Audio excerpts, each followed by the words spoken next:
to our first webcast of the year. I want to wish you and all your family members Happy New Year's. Lots of love.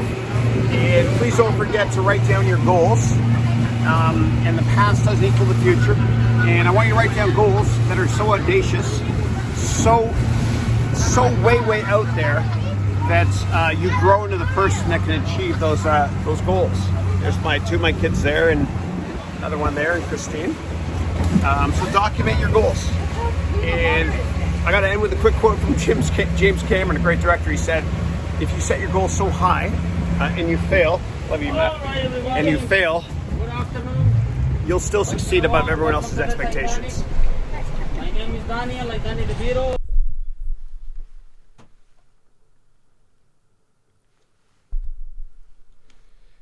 Good morning. Happy New Year. I'm a little bit out of focus on purpose. I want you to take a look at this sign here. It's a great quote by Mark Twain. He said, "The two most important days in your life are number one, the day you're born, and number two, the day you find out why." And so as we start out this new year with the first webcast here of the year, I want us to kind of focus on what we're most passionate about doing in life. If you get out of bed every morning and tell yourself you're going to work, then with all due respect, you're doing it wrong. You got to find your passion, your raison d'être. You know, what was the reason you were put on this earth? You got. It's certainly not to just try to accumulate as much money as we possibly can. And I get it. Earlier on in our career, we have to definitely focus on making money to support a family, etc. I understand completely. But at some point later in our lives, you know, we got to say enough is enough. And we got to figure it out. What are we passionate about doing? And if you get out of bed every morning and tell yourself you're going to work, you're doing it wrong. You got to find what your passion is. And so if I can humbly help you find your passion and your purpose and what you love doing in business in general, then please let me know. Thank you. And again, Happy New Year to everybody. All right. Let's see. Our first question here is from Mercy, who's from the great province of British Columbia. She lives in Victoria. All right. And she's saying, wish you and your family superb New Year, Chris. Thank you. Likewise. Same to you. I hope you're enjoying the holidays. It's a pleasure to participate in this. Likewise, thank you. It's a pleasure to be able to have the opportunity to spend so much time with such incredible students that inspire me so much. And I really do believe that when one person teaches, two learn. And if anybody wants to have a great side hustle this year and teach online, let me know. I'll help you out. I've got a bunch of free courses on how to do that. And everybody has something to teach. I don't care what your background is, how old you are, how young you are. It doesn't matter. Let me know. I'm here to help. I believe that education can fix every problem in the world as well. And then Asamina is saying, Happy New Year, Chris, for you and your family. I hope these holidays were and still are amazing. Thank you, Asamina. I appreciate that. And Asamina is, I think you live in Belgium. You work for Ryanair, discount airline out of Ireland, you mentioned, and you have Greek heritage like my wife, Christine. And so I've got a fenella here on, which I had to cut. That's fenella is the only word I know in Greek because my wife tells my kids, you wear a fenella today? But I had to cut it so it would show up in the shirt here. And Asmina, I thought of you yesterday because I was writing down my goals for 2020. And one of my goals is to use the Unreal Engine and actually make a video game as part of my MBA degree program to teach my students, how to trade stocks or invest in stocks, I should say, and a couple other cool business topics. So I'm working on that right now. I've created and rendered a bunch of 3D models, but I'd love to chat with you at some point about that. I'd love to see your video game too. I know you mentioned that you've got level 1 almost done. I'd love to share it with everybody if you feel comfortable doing that. Thank you. Okay, and Kunal is saying, good morning, Chris. Good morning, Kunal. How are you? Happy New Year to you and your family. Likewise, same to you. Blessings, prayers to everybody out there. Thank you. Thank you. Ernesto is saying, good morning, Chris. Happy New Year to you and your family, and wishing you the best for 2020. Thank you. Thank you. Same to you. I can't believe it's 2020, dude. I got married 20 years ago. I can't believe it. I still feel like a maturity of a 7-year-old, which is why my kids have a little brother in me. It's fun. And then my door is saying, hi, Chris. Hey, how are you? Oh, Melody's saying good morning, Chris, and good morning, everyone. Melody, hope you're doing well, and I can't wait to see your first course. Melody is based in Atlanta. She's a teacher, and she's got this great setup. I saw her camera set up, the Canon M50, the backdrop, and everything, and she's ready to drop a course on Udemy or online soon. Yeah.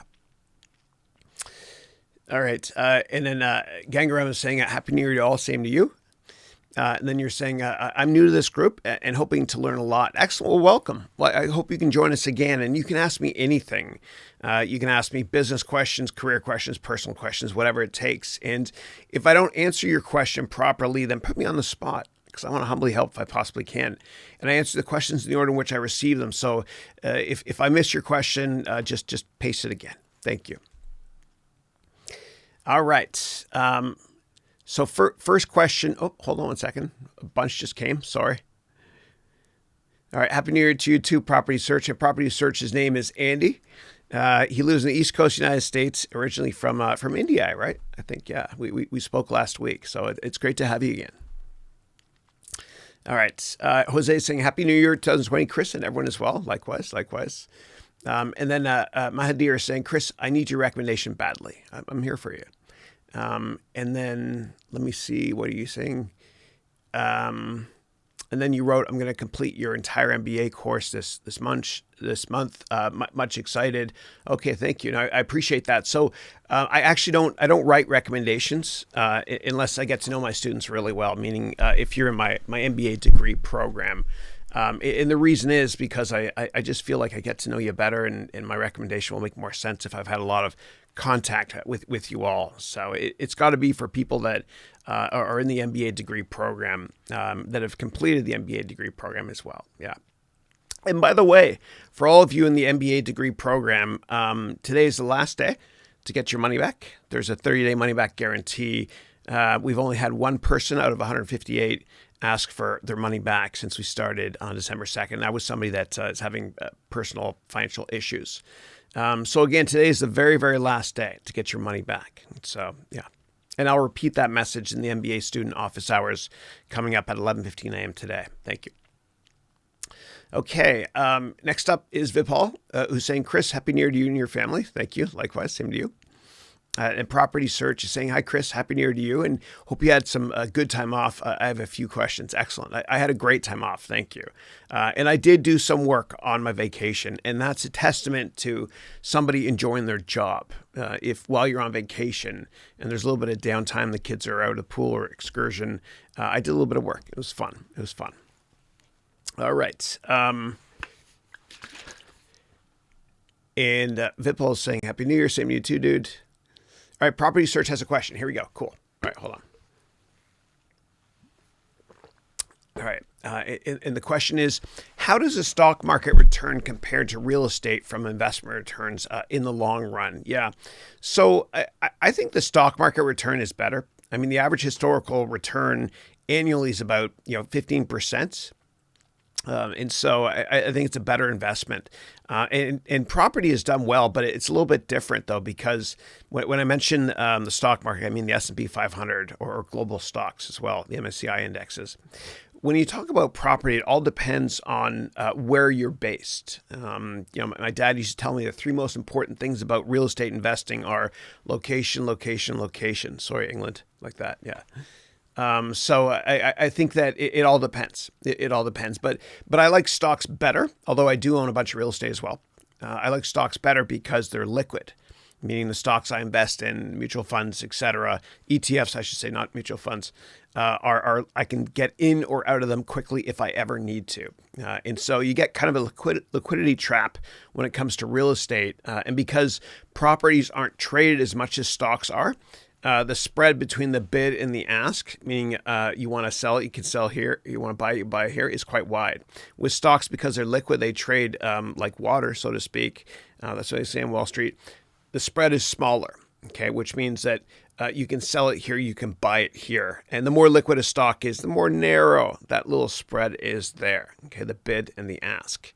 And so I prefer stocks longer term. I do, but I do own property. And we recently, my wife and I, we bought a piece of property, a building actually, right next to the University of Western Ontario, just an hour and a half south of Toronto, in a place called London, Ontario. Because if we do go into a recession, and we will, business is always cyclical, we think that education is counter-cyclical, and more students will still want to rent that property. I hope. Knock on wood.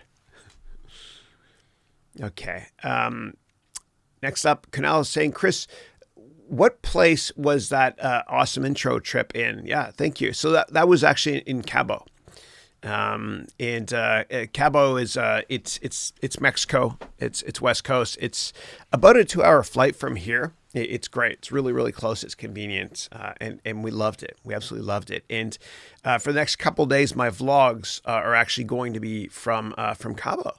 I made them already, and what I do is I use this program called Hootsuite to send out all my vlogs. I do all my vlogs myself, including the images as well. And I guess what I'll do is I want to show you guys how this all works. So let me just go here to share my screen. So what you do is, for those of you that want to send out daily or monthly or weekly, whatever, social media posts, I recommend using this free product here called Hootsuite. Okay, which rhymes with Toot Sweet. It's a Canadian company from Vancouver.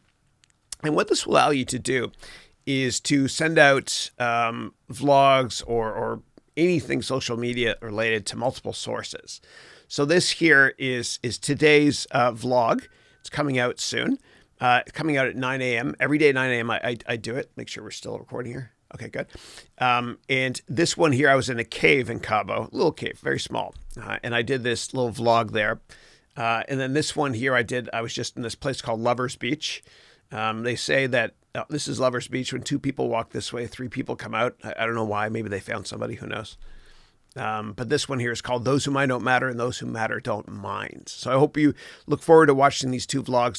They drop or they hit YouTube at 9 a.m. my time every day. And the way you do this is as follows. So you go here to new posts and you get 30 free posts a month. And you select here, this is Hootsuite's free. You select what you want to send it to. So if I can write here my, I don't know, LinkedIn, Twitter, as well as that's Facebook. And then whatever you type here will show up like it's going to show up here. You can insert an image, etc. And this is the big thing for me. You can schedule it in the future. Okay, so when I went on vacation, I scheduled all my vlogs up until the 1st. So I did that ahead of time. So let me just X out of this here. And go back, get back in a full screen mode. There we go. I'm back. Okay. Next up, Property Search has a question. And the question is, what type of REITs should one invest in? As there are different types of mortgage REITs and equity REITs, which is better? Yeah, it's a great question. So for those of you not familiar with REITs, REITs stand for Real Estate Investment Trust. Got this new computer. It's so damn hot. Yeah. Real estate investment trust. And it's a way for you to invest in real estate like it's a stock. And the great thing about that is that you can get in and out pretty quickly if it's very, very liquid. And I'll show you an example actually for you guys here. And be careful though, because a lot of REITs have very high dividend yields. And the reason why is because, I mean, it's great that they have dividend yields that are awesome, but one of the reasons that they do is because there's a government rule that if you want to sell real estate or let people invest over the stock market, so to speak, in what's called a REIT, R-E-I-T, 90% of your profits have to be paid out to your investors. I'm trying to change this fan around. Whatever, it's good enough. Okay, good. So here, if you type in any REITs, you can get here the tickers for them. Okay, you can get American Tower Corporation. I think they make cell phone towers. Crown Castle has a lot of, I think, outdoor advertising as well. I think I could be wrong. But what you do is you just enter those here, and you'll see the dividend yield is high. And you got to be careful sometimes because if the dividend is insanely high, then something might be wrong, right? In this case, the yield is very, very tiny. It's only 1.6%, which is really small for a REIT. Usually they're much, much, much higher. I'm sorry, give me 1 second, guys. I just want to change the fan here.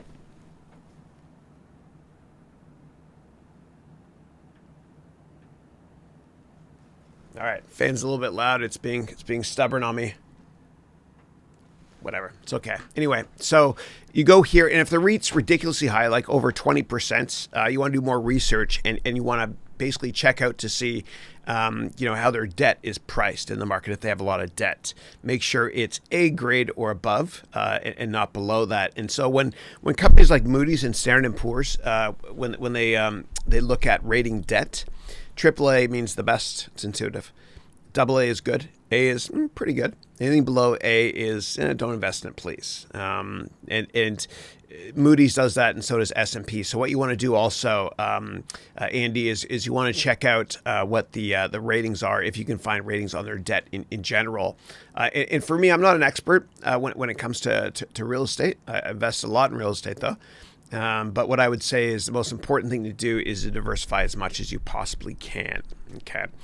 So if you're investing a lot of your net worth in REITs, I wouldn't just stick with equity REITs and mortgage REITs. And for me, I don't invest in equity REITs as much if they're related to a specific company that's on the stock market. I'd rather invest in those companies itself. And if you have more questions on that, please let me know. Thank you. Okay, next one is, we can buy real estate with mortgage loans, but can we get mortgage loans to buy REITs? Oh, I mean, anybody can mortgage their house and do whatever they want to do with that money. So I guess the indirect answer there is yes. But if you want to drill down on that and ask me more details, please let me know. Thank you. Okay, Kunal's asking, what are the 3 basic money skills everybody needs to know? Yeah, so the most important thing is the time value of money.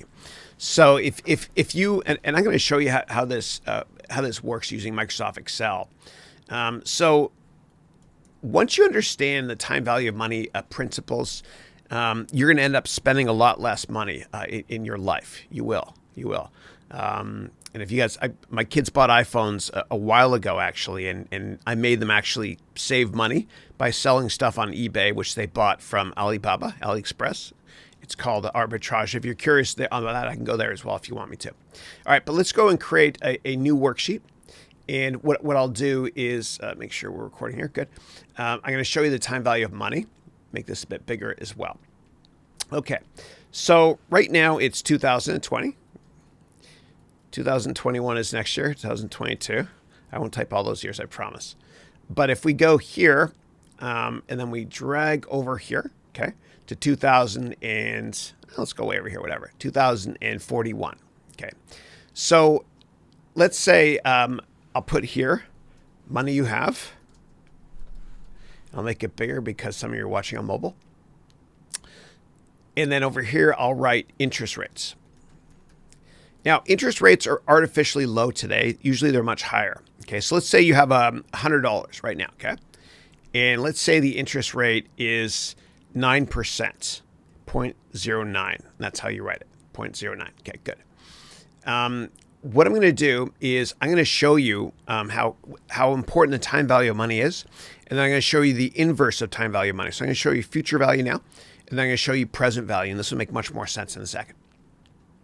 Okay, so right now, let's say you have $100, and let's say it's 9% interest. So it's actually $100 today. There you go. I'll take this times, in brackets, 1 plus the interest rate, okay?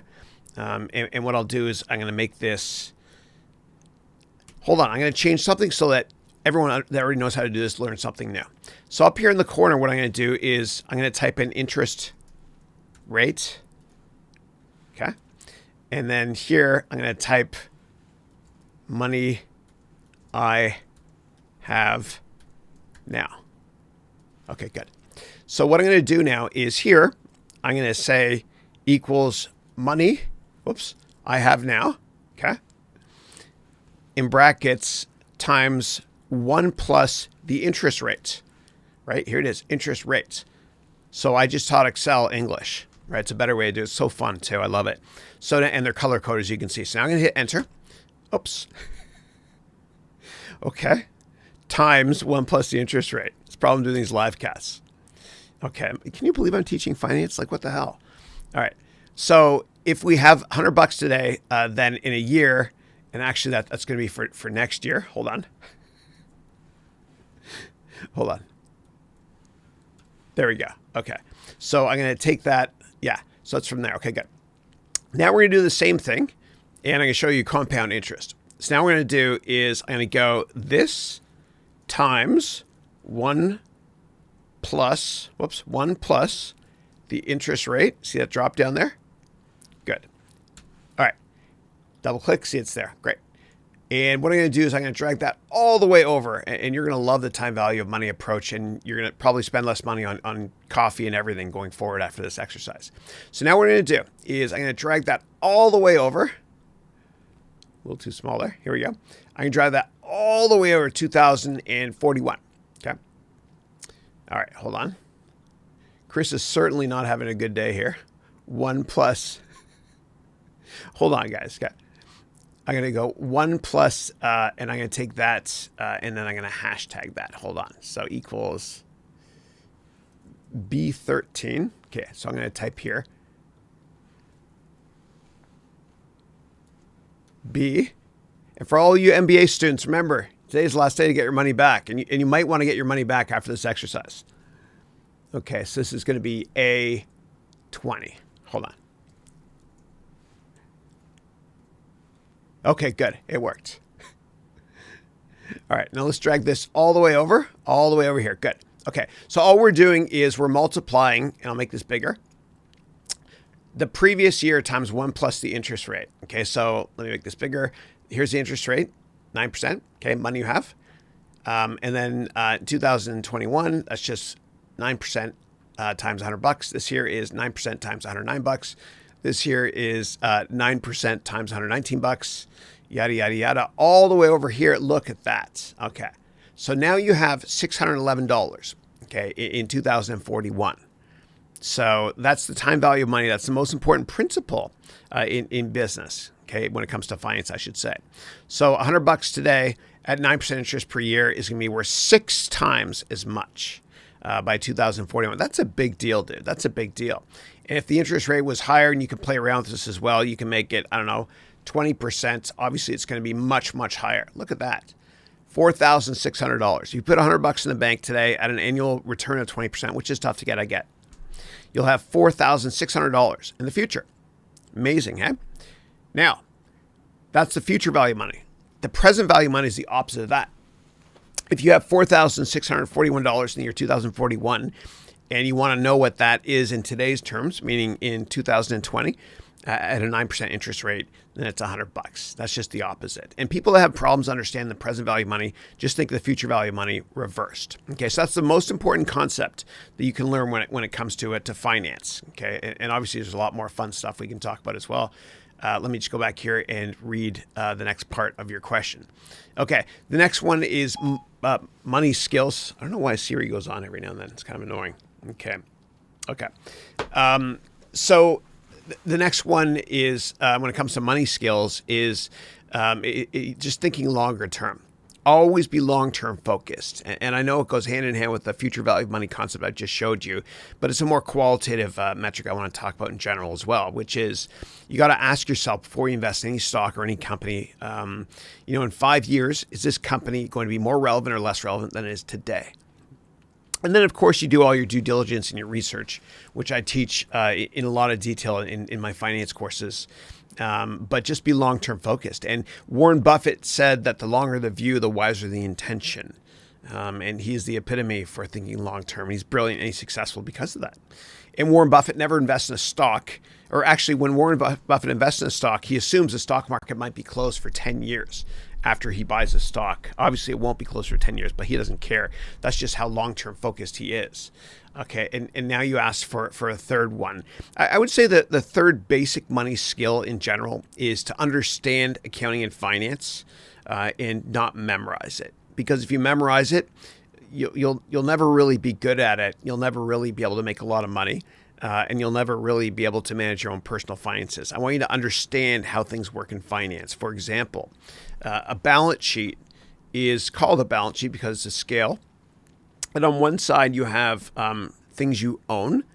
And on the other side, you have the people that own your stuff, meaning loans, and the percent of it you own as well. So, for example, with a car, my first car was a Toyota Camry. Love that car. Never broke down. But on the asset side is that car, which I have. Let's say it's 10 grand.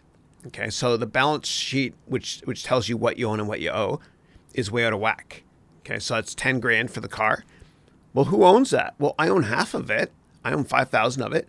Okay, we're still a little bit out of balance. Well, who owns the other 5,000? Oh, the Bank of Toyota. I have a loan with them, hypothetically speaking. So now it balances out. The $10,000 car I have, the asset, is equal to $5,000 liability from Toyota, plus $5,000 in equity, which means ownership. That's what equity means, in my ownership, okay, in Toyota. So assets equals liabilities plus equity. So I would say that's really important. So the bottom line, 3 things to remember for finance. Number 1, the future value of money. Number 2, think longer term, qualitative as well. Okay, whenever you invest in a company. And number 3, I want you to enjoy reading financial statements like a good book. That's nerdy, I know, but I want you to understand how financial statements and finance works in general and accounting in general, and not memorize it. Otherwise, if you memorize it, you'll get a D in accounting, like I did when I took accounting for the first time at McGill University. I thought my life was over. But I didn't understand that in high school, you can memorize stuff and do well. But in university, you have to understand stuff in order to do well. And that's why I got a D in accounting first. And then I took it again. I got a little bit better. Yeah. So you're probably asking, Chris, why the heck are you teaching this stuff? Because I failed at it. And I think I understand how to teach it because I learned it the wrong way growing up. So always understand and enjoy reading financial statements like a good book. Look for patterns. It's fun looking for patterns. It's fun charting stuff in Excel, the income statement in Excel, for example, and looking at trends. The trend is your friend. Enjoy it. All right. Next up we got, hold on a second. I got to figure that out. When I get a ton of questions at once, it jumps. So I'm going to switch to using, I think, Safari next. All right, so Asamina is saying for the video game, let me just make a little tweak here, toggle timestamps so I know where we are. Okay, for the video game, I decided to bring a friend to help with my game, and he decided to revamp the 3D models I made, and I can't complain. His models are twice as good as mine. Okay, awesome. And that's important to always find a gap. You know, you got to find your Wozniak, your yin yang, so to speak, in business. You know, Steve Jobs, he was great at marketing, but Wozniak was much better at engineering. And so it was a good yin yang. So it worked out quite well. And for those of you starting a tech company, if you don't have much tech experience and you want to find your Wozniak, so to speak, then what I recommend doing is going to meetup.com. That's meetup.com. And this works in every city in the world. And enter your city name and then enter the type of technology where you want to find a co-founder in. And there's a lot of free meetups you can go to, meaning meetings. Okay, that's great though. I can't wait to see it though. Can't wait to see it. And I want to learn from you as well, this stuff. It's cool. Avi Pro, who's our pilot from Sweden, hence the awesome icon there, is saying, Happy New Year, Chris. Same to you and your family, buddy. Thank you. And Rohit is saying, good morning. Happy New Year. Happy New Year to you too, Rohit. Hope you have a great year, buddy. And Property Search has got another question saying, if we buy TIPS, and TIPS stands for Treasury Inflation Protected Securities. And treasuries are securities usually you can buy from governments. And so the United States government, when they want to raise money, they'll sell you treasuries. You can buy them.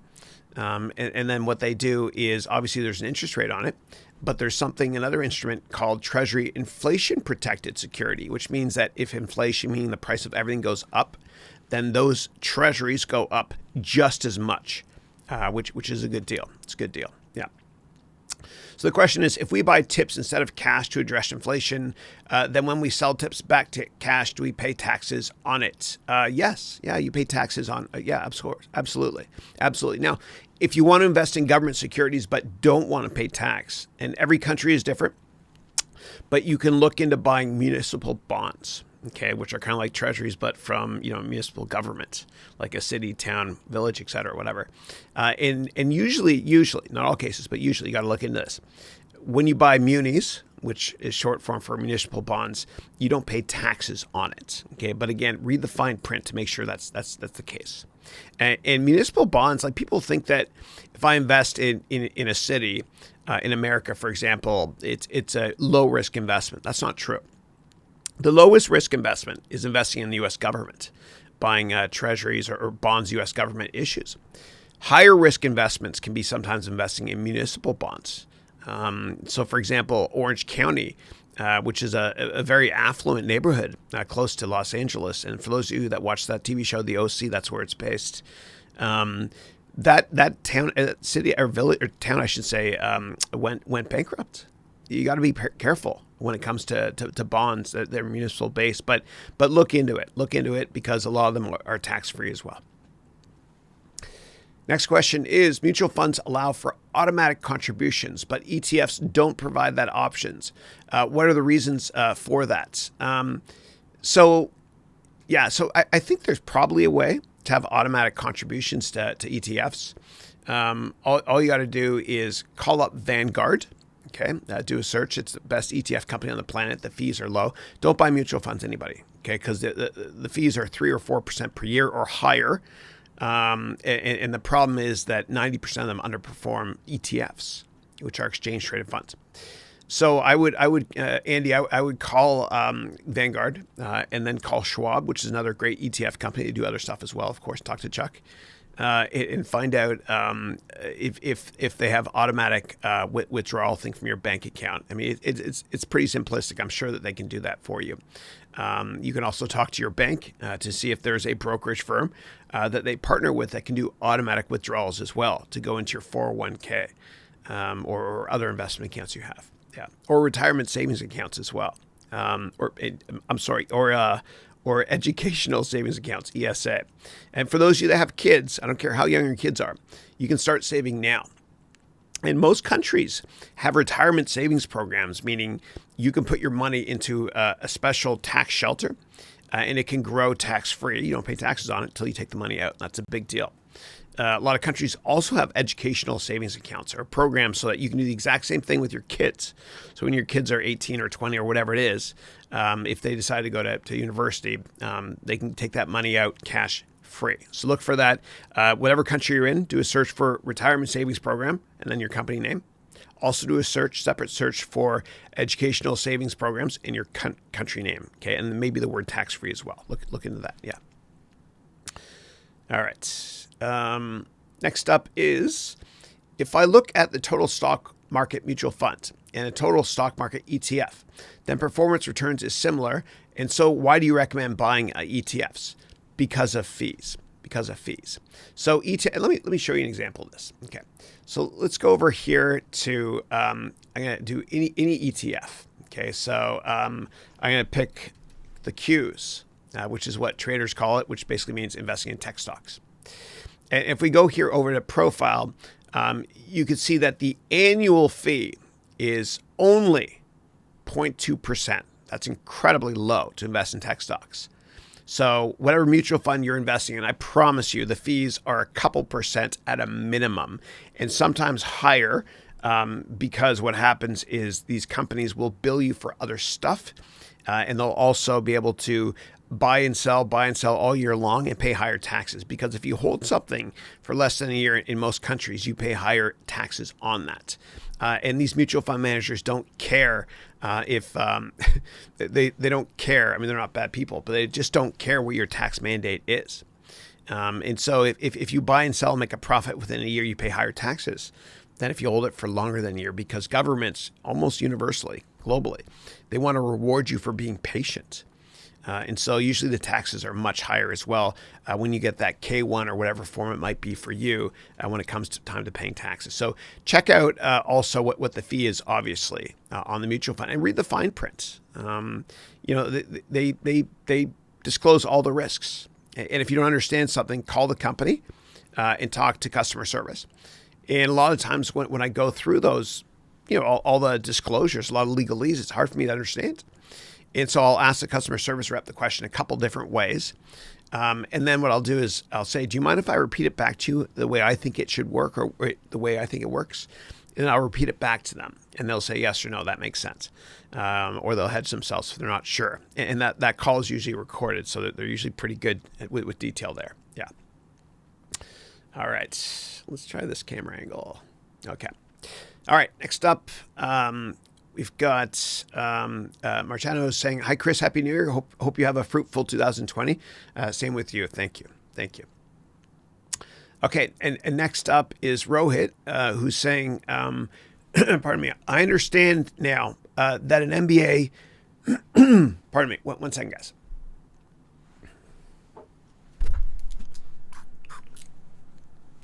And this is, I'm not affiliated with any brand. I feel like I'm doing something from the Truman Show right now, but this is called Throat 37.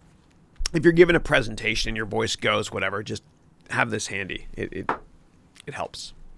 All right, next question is from Rohit, who's saying, I understand and I know that an MBA or a master's at a university is not needed, but most students study just to immigrate to another developed country. What do you think of an MBA after 2 to 3 years of experience, as I am just thinking to do it for immigration and settling down in that country? And I'm aiming for Canada. Excellent, that's where I'm from. It's cold though, careful. I'm aiming for Canada and EU nations like Germany and France. Yeah. So let me answer that question. I'll answer your follow-ups in a second. So what I would say when it comes to Germany is I would talk to Vital, who's he's also a fellow student in our class, our MBA degree program. Ask him how he did it. He went from Rwanda to Germany, and I think he got a scholarship to study in Stuttgart. But I don't think you need to do that. I don't think you need to pay 6 figures just to get the opportunity to go work in another country. I believe education is ridiculously overpriced. I think a better approach would be this. I think what you can do is you can start working for a big company. And I know you're in India. You mentioned that before. But let's say you want to work, I don't know. I'm going to make this up. Say you want to work at Accenture, okay, a big consulting firm based here in the United States. Well, they have many offices in India. So maybe you can work at Accenture, do exceptionally well, get paid for it, obviously. It's not university. And then you can transfer to an Accenture office anywhere in the world. And then once you transfer, you can look to get a visa, the equivalent of a green card, whatever it might be in every country, and go from there. And these companies, they'll do it for you, man. If you're good, and they've done it for me before too. Like when I worked at Goldman Sachs, I didn't have a visa. They basically, when I was doing my internship in 1998, there was 5 Columbia MBA students, myself and 4 others, and there was 15 Harvard students. And we were all told nobody's going to get an offer because of the Asian financial crisis in the fall of 98. And I didn't care. I still worked my ass off. And I was the only one to get an offer. And they got me a visa as well. Okay. So you can do it. You can do it. Just shine. Join a company. Do exceptionally well. Get transferred or whatever it might be. Ask for a transfer. And then get them to get you a visa. If you're good, dude, people will always go out of their way for you. Always, always, always. And these big companies, they have really deep pockets. And when I was at Goldman, I mean, they were so good to me. They were so good to me. And they don't hire the smartest people there, but they hire people that get along. I'm not the smartest dude, but we all got along great. And there's lots of interviews, whatever, just to get in. They weren't intelligence based. A lot of it was EQ based. But when I was there, they helped me with my H-1B. And then they signed my visas and helped me out a lot. And then actually they were so awesome. In early 2001, they actually hired a lawyer. His name was Tim Todd with 2 Ds. Tim Todd, great guy. And his job was to get myself and a couple of my colleagues a green card. And a couple of them got it, but I didn't. But he worked his ass off 6 months in a row on it. The reason I didn't get it, by the way, was after 9/11. Just given my last name, whatever, which I'm very proud of. I was on the no-fly list, and so and the reason why, and there's other reasons why also I didn't get my visa. It was right after 9/11. And 6 months after 9/11, what happened was all the terrorists that lived in America before that awful incident, they got automatic visa renewals mailed to their houses 6 months after 9/11, although they were dead. And then Bush found out about it and he freaked out, rightly so. and he kind of put a kibosh on visas for a while. But eventually I did get my green card. But it was a weird time, man, to have an Arabic last name. And again, I'm very proud of my heritage. But I could have freaked out about it and whatever. But instead, I actually, and obviously stereotyping is awful, but I found a positive, which was this. When I would go to the airport, I remember going to LaGuardia after 9/11, and the lineups were ridiculously long, even though not many people were flying that. It was crazy, like 3 hours waiting in line for security, rightly so. I would always go to the front of the line, and I would say, I'm on a list. And what they would do is they were so nice about it, TSA. Actually, I don't know, was TSA exist back then? I don't know. But they would give me an extra pat down, and they'd always give me the option, would you like him or her to pat you down? I'm not joking. And so I always said her. And then what would happen is it was really quick, just an extra pat down, whatever. And then I felt like a baller. I was hanging out in the lounge, having a couple of beers, whatever, and it whatever. So anyway, a little off topic there, but yeah. But the bottom line is if you do exceptionally well at anything and you work for a big company, they will walk through walls for you. Okay, they have deep pockets, and they have legal teams as well. And if they're not internal, they're outsourced as well.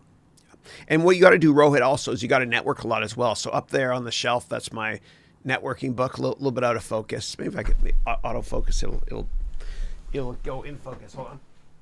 Yeah, there it is there. All right. So that's my, Chris is back in focus now. That's the networking book, which you can download for free from my website, which of course is harounventures.com. Download that book for free. It's 220 pages plus a couple hours of videos. And I promise you, Rohit, that if you apply the principles in that book, you will get that coveted job, and you will find a way eventually to get that visa in whatever country it is. Okay. Business is about relationships first and product knowledge second. But you can get anything you want in business if you network properly. And these are skills not taught in business school. I know you're one of my awesome students in my MBA degree program, and we're going to talk about networking on steroids very soon as well. We're also going to do a lot of finance and accounting stuff this month, but I'll save those questions for the MBA call. It starts at 11:15 a.m. today. All right.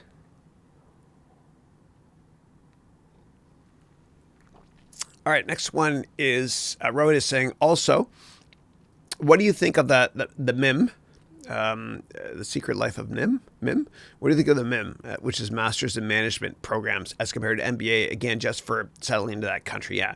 So you know how I feel about the settling into that country thing. I think there's better ways to do it that are cheaper. But when it comes to Masters in Management, I haven't really heard of that degree before, so I can't really comment on it. But what I would do is this: maybe go to LinkedIn and search for people that have that exact degree and see what their career paths have looked like after getting that degree. Yeah. But I don't think that, like, for my MBA degree program, I don't, like, the prerequisite is you don't have to have a degree or even a high school degree. I don't think that you need all that stuff in order to be very successful in life. And it's kind of a scam, a lot of it, to be honest. Why is it that extraordinarily, wealthy people, do their kids go to, a lot of these schools? And I think that what happened with Felicity Huffman, the actress at USC, the scandal with her kid getting in for rowing, although she didn't, I think it's just the tip of the iceberg. I think that there's a ridiculously large number of people in the world that got in because their parents have a lot of money, right? That's not fair. That's not the way business should work. And I'd always rather hire somebody that's poor, smart, and hungry rather than, some entitled Harvard kid, and one thing that drives me nuts when I go to cocktail parties is I meet people that, they went to Harvard. And I respect the school. It's a great school, but they've told me before they went to Harvard. And while I'm talking to them just for fun in my mind, and I'll tell Christine, my wife, sometimes I'll say, okay, I'm going to time it. I'm going to see how many minutes it takes for him to mention again that he went to Harvard,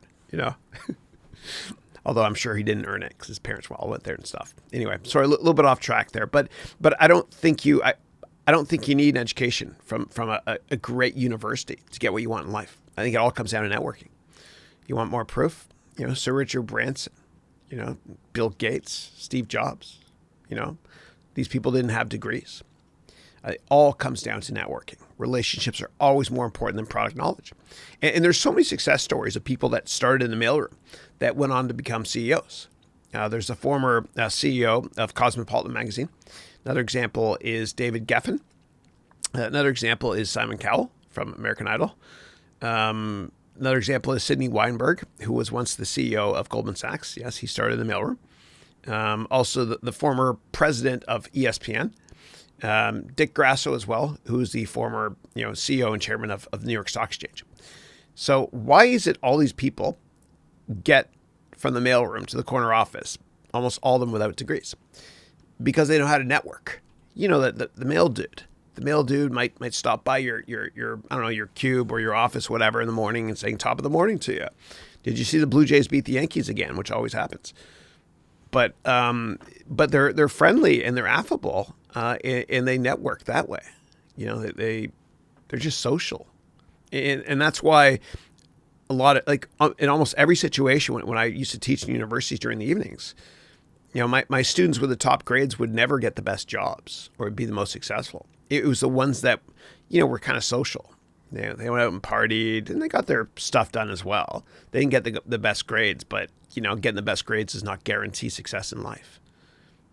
So the bottom line is I really think that you can network to get anything you want in life. And networking is a lot like dating, too. I'm not going to go there because I sucked at dating. My wife's way out of my league. But you don't need a university degree to get a job at Apple anymore. You don't need a university degree to get a job at Google. You don't need a university degree to get a job at Facebook, although I don't think you should ever work there. You don't need a university degree to get a job at Wells Fargo, WFG, WFT, which means why the face, WTF, out there. You don't need a university degree to get a job at IBM, which stands for Industry's Biggest Mistake. So you don't need a degree anymore. The rules have changed. You want to learn a skill? Learn a skill online. If you want to learn how to code and you're 70 years old and you always wanted to, you're curious, what is this coding stuff? Don't be intimidated, dude. Go to udemy.com, take a course from Angela Yu or Rob Percival. You want to learn finance and accounting. Here I am to humbly help if I possibly can. You don't need a big institution to say that you're credible anymore. Those barriers are gone. They're gone.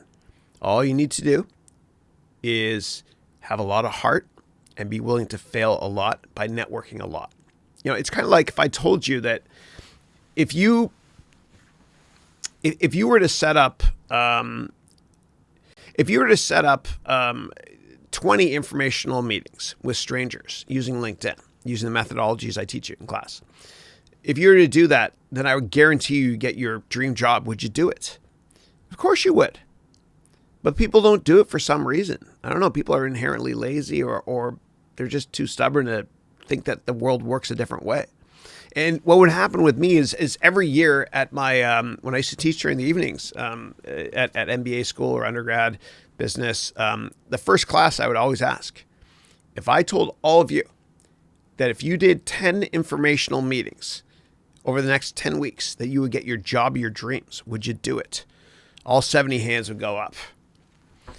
Then on the last day of class, like 10 weeks later, whatever it is, I would say, okay, how many people did 10 meetings? No hands go up. How many did 9? No hands go up. How many did 8? Maybe one hand goes up. And it's always that person whose hand goes up that did the 8 informational meetings that becomes the most successful in life. In all aspects of life, actually. All aspects. Because they understood that they have to network and ask. And they were cool with failure and rejection. And if you're not cool with failure or rejection, you're never going to reach your full potential in life. You only have to be right in business one time. It's kind of like dating. If I told you, if you asked out 30 supermodels, somebody that's incredibly intelligent, attractive, funny, outgoing, caring, all that great stuff. If I told you, if you asked 30 supermodels out on a date, and that by the 31st, you would get the spouse of your dreams, would you do it? Of course you would. I mean, you'd say you'd do it, but would you? You got to be comfortable with failing 29 times, right? And just think of it this way. The pain of being rejected 29 times is this much. Pain, pain, pain, pain, pain, pain, pain. The pleasure of having that incredible spouse for the rest of your life is this. It's so big, it doesn't even fit on the screen here. So always think of it that way. It's kind of like when I invest in stocks or companies, I always think of risk reward. What's the downside? That's the risk. What's the reward? That's the upside. Reward minus risk is a positive number, very positive. Therefore, I do the investment. You only have to be right in business one time. So please network aggressively. And again, you can get my networking book from my website, harounventures.com, which it's free. It'll help you to figure out how to network to get anything you want in life. All right.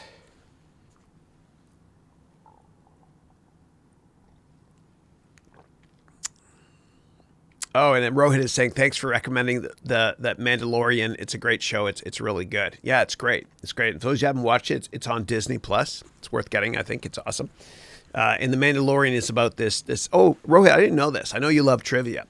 But the Mandalorian actually is they're Armenian Boba Fett's. The ones there's Mandals and there's Mandalorians, and they're actually Armenian Boba Fett's, and they kick ass, and I love them. Just kidding. That was stereotype. That was bad. And there was a woman I went to school with at Columbia. Her last name was Harounian, and I asked her what her background. She said that the IN is Armenian. Yeah. Okay. Oh, I might get in trouble for that. Sorry. All right. It is a good show, though. Oh, and the main actor there is actually he's what was he in again? He was in Game of Thrones. And he was also in Narcos, which is a great show. I loved it. Anytime you watch a movie or a TV show in a different language with subtitles, you know it's good. You know, kind of like that, The Heist, that one that's filmed in Barcelona. Okay. All right. Next, and baby, dude, in The Mandalorian, Baby Yoda is adorable. Cutest thing ever. And I know it's not really Yoda. It's the same species, whatever, but really adorable. All right.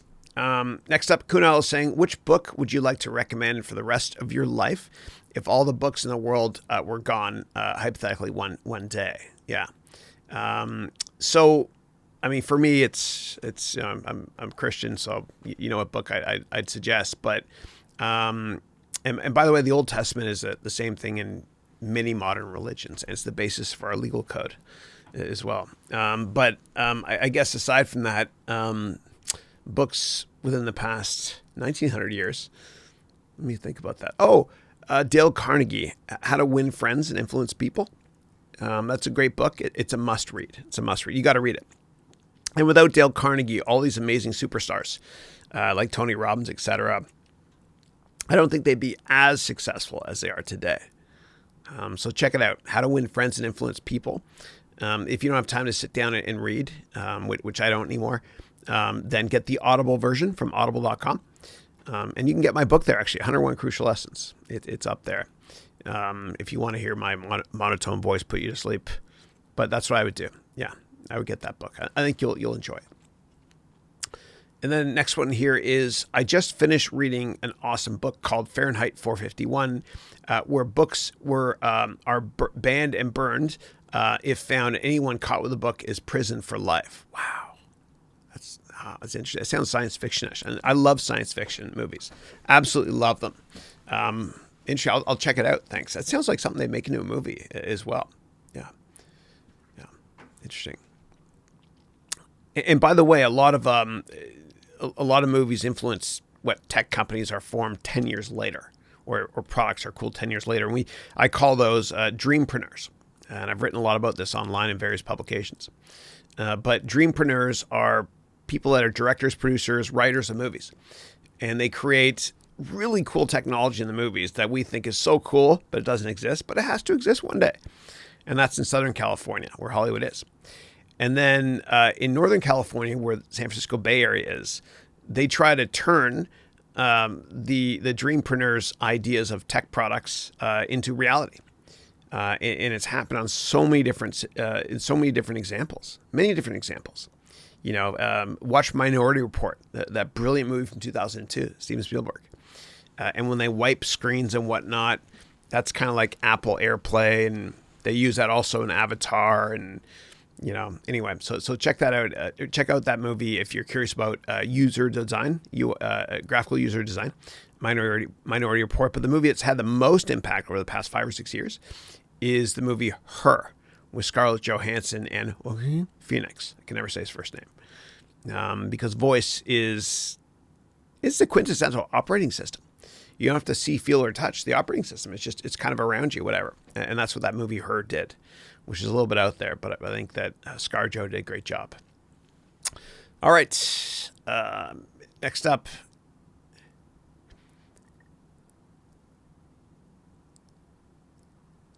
That's cool. Thank you, Canal. Check out that book. Let me do a little screen print of that. All right, next one is Omar, who's saying, I never miss your webcasts. Happy New Year. Thank you, Omar. Happy New Year to you as well. Thank you. Omar, where are you based? Let me know. I'm just curious. Yeah. I always love to learn more about my students. And if you guys want, when you ask questions, just put in square brackets at the beginning, where you live. Yeah, thanks. All right. And next one is Simcha saying, what do you think of Dave Ramsey? Should I follow his advice all the way? I've never read anything of his. I've never watched any of his videos. Sometimes when I post my videos, I'll see his videos come up beside me or whatever. I think he has a massive following, way bigger than I'll ever have. I don't ever want to get that big, but I just don't know. I don't know. Yeah.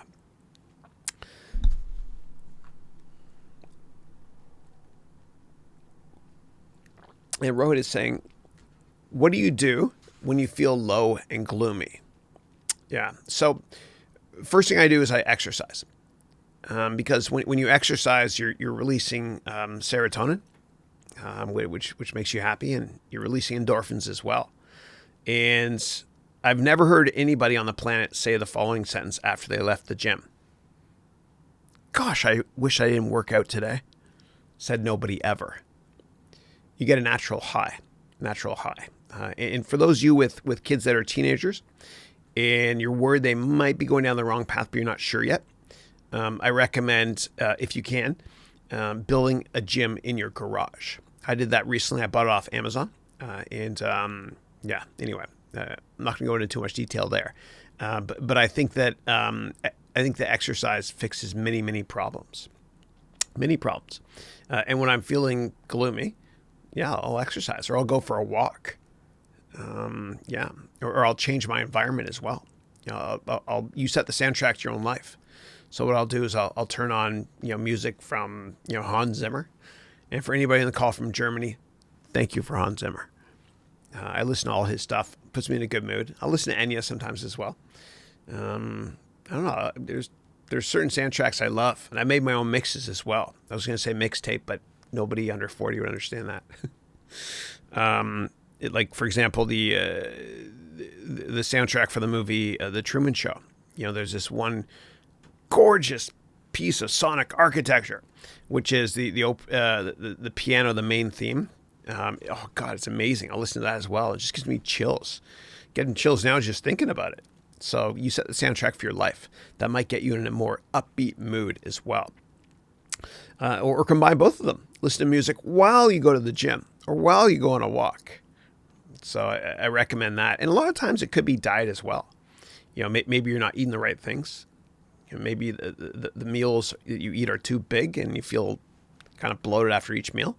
So maybe you should have like 5 or 6 tiny meals per day. Maybe you should drink more water. I don't know. Maybe you should play around with your diet. And you guys all know I biohack a lot. And a lot of these are herbs, okay, that I take. Okay, a lot of these are herbs, they're not vitamins. But I biohack a lot to get myself into a peak mental state. I also spoil myself with coffee every morning, which I love. I'll be in bed sometimes going to sleep and I'm like, oh, dude, I can't wait to get up to have my coffee. But I drink Bulletproof coffee. Again, I'm not affiliated with any brand, whatever, but Bulletproof coffee has helped me to really focus, kind of like Bradley Cooper in that movie Limitless, minus the good looks. I take bulletproof coffee, and make sure you do your research on that first, though, please. But it gets me in a peak mental state as well. It makes me happier. Also, when I'm feeling gloomy, I take I take time off. And I'm a hypocrite because I talk about, but I'm honest at least. I talk about taking one day off a week. And since December 2nd, just the past month, if you're watching the replay, it's early 2020 now. When I launched the MBA degree program, I went full out, all in, and didn't take really much time off. And I burned out. But what you have to do is, and what I've done for most of my life at least, and will do going forward, it's one of my New Year's resolutions, is take one day off every single week. It's prophetic, and it's been true since the beginning of time. You got to take that 7th day of rest. And our forefathers and foremothers knew this thousands of years ago. It wasn't just part of the religious or legal codes, whatever, when shopping on Sunday used to be illegal.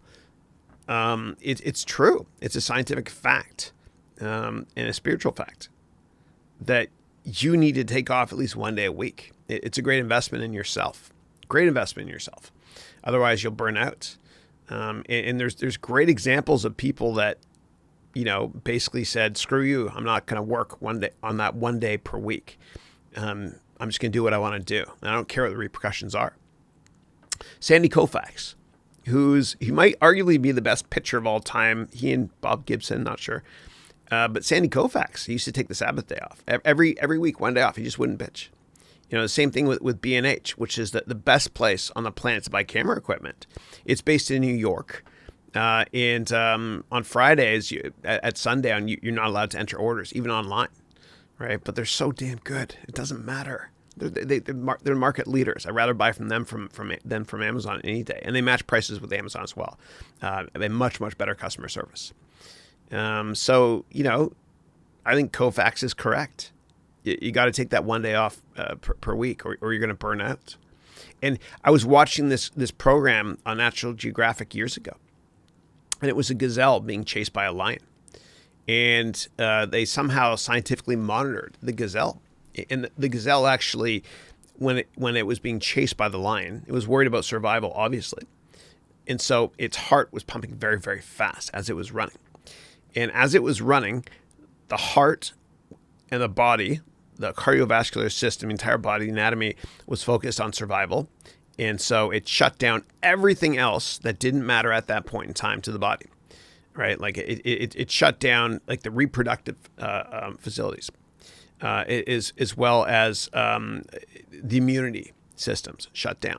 Everything shut down except for the blood pumping to the heart and the gazelle being focused on living. And what's crazy is that, as humans, we weren't supposed to, feel this kind of stress in our lives unless we're being chased by, a lion, for example. But, I have a lot of friends that have tried to conceive. And it's not that easy. It's not as easy as you think. And it's created a lot of stress in their marriage to the extent that it became self-fulfilling. It created stress and more stress. And they couldn't conceive. And so they ended up adopting, which is a beautiful thing. And then a couple months later, they got pregnant naturally. So if you feel stressed like that in your life, you got to take breaks. Otherwise, you're going to be like the gazelle. You're going to get sick more often.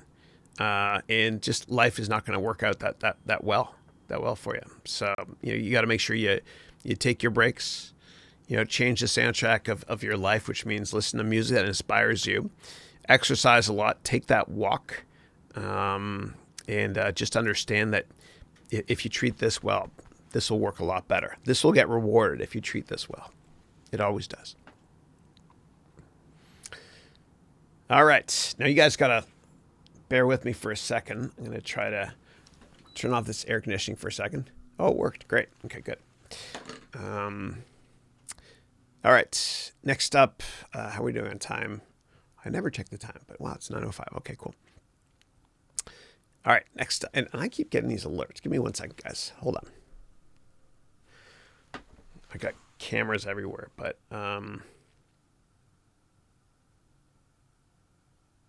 Oh, wicked. All right, cool. I got a nice big monitor from Apple coming at any point in time today. So I'm going to leave this on so I can see alerts at the front door. Nice. All right. And that's when you get older, dude, your eyes go a bit. Like my eyesight they're pretty good. But I have my DNA sequenced, and my doctor told me that there's and the DNA sequence as well, that there's a high probability I'm going to get age-related macular degeneration. My eyesight will go down, which is why I'm getting that new monitor. And so I went to my GP, got me to go see an eye doctor. My eyes are fine, whatever. But he said, you got to take this to make sure you don't get eyesight reduction later in life. And my grandfather had age-related macular degeneration in his 60s. And this is just a very benign organic zinc substance. Go see your doctor, though, first before you take any of this stuff. And it's kind of like that movie Minority Report, where there's a pre-crimes division to understand from a science fiction perspective what crimes you're going to commit. For me, after getting my DNA done, I know what diseases I'm going to get. And I want to live to 150. And so I'm taking these things too. And I think many people today will live to 150. It's incredible how much longer people are living now. I mean, Philip and the Queen, they're basically 100 years old now, and they're still really with it. A lot of great business people as well are working well in their 90s now. I think retirement's a thing of the past. Yeah. So anyway, a little off topic there. Okay. All right. Next up is Simcha saying, do you agree that you should save 15% for retirement? Okay, and I guess that's Dave Ramsey. Yeah. Also, he says to invest in mutual funds. What do you think? I remember you saying mutual funds. I should not. Okay, yeah. So, no, I disagree with him. I don't think you should invest in mutual funds because the fees are 3 or 4% every year. And think of the time value of money, of saving 3 or 4% in your investments for 50 years. It's a fortune. It's over $1 million, actually. So in terms of 15% to retirement, yeah, at a minimum, at a minimum, right? And I think that benchmark he's taking is basically, the government in the United States, at least, you can, I think it's $18,500. You're allowed to invest tax-free every year. And I think what he's doing is he's taking $18,500, and then he's dividing that by the average salary of many people that watch his show, and that gets to 15%. So yeah, I agree with him there. I think you should save more if you can. And I know earlier on when we're younger, it's so hard. Like for me, I couldn't buy my first apartment until my 30s. And I think of how much money I wasted in rent until then. When I bought right after 9/11 in New York. And you always got to be a contrarian when you invest. People thought it was the end of the world then. And it felt so damn uncomfortable for Christine and I to buy an apartment then on the Upper East Side. But it was probably one of the best investments I've ever made. It was great. Yeah. You always got to be greedy when others are fearful, and vice versa. Yeah. And when you buy a house or an apartment, like I don't want you to be reckless, but if you don't feel uncomfortable when you're buying it, you're not buying enough house or enough apartment. I know it sounds weird.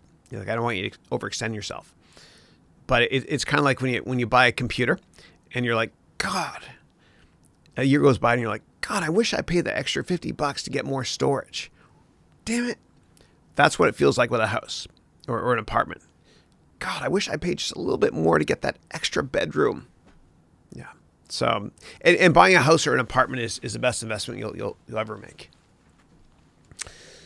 And John Clee, who's from Rochester. Hey, John, how are you?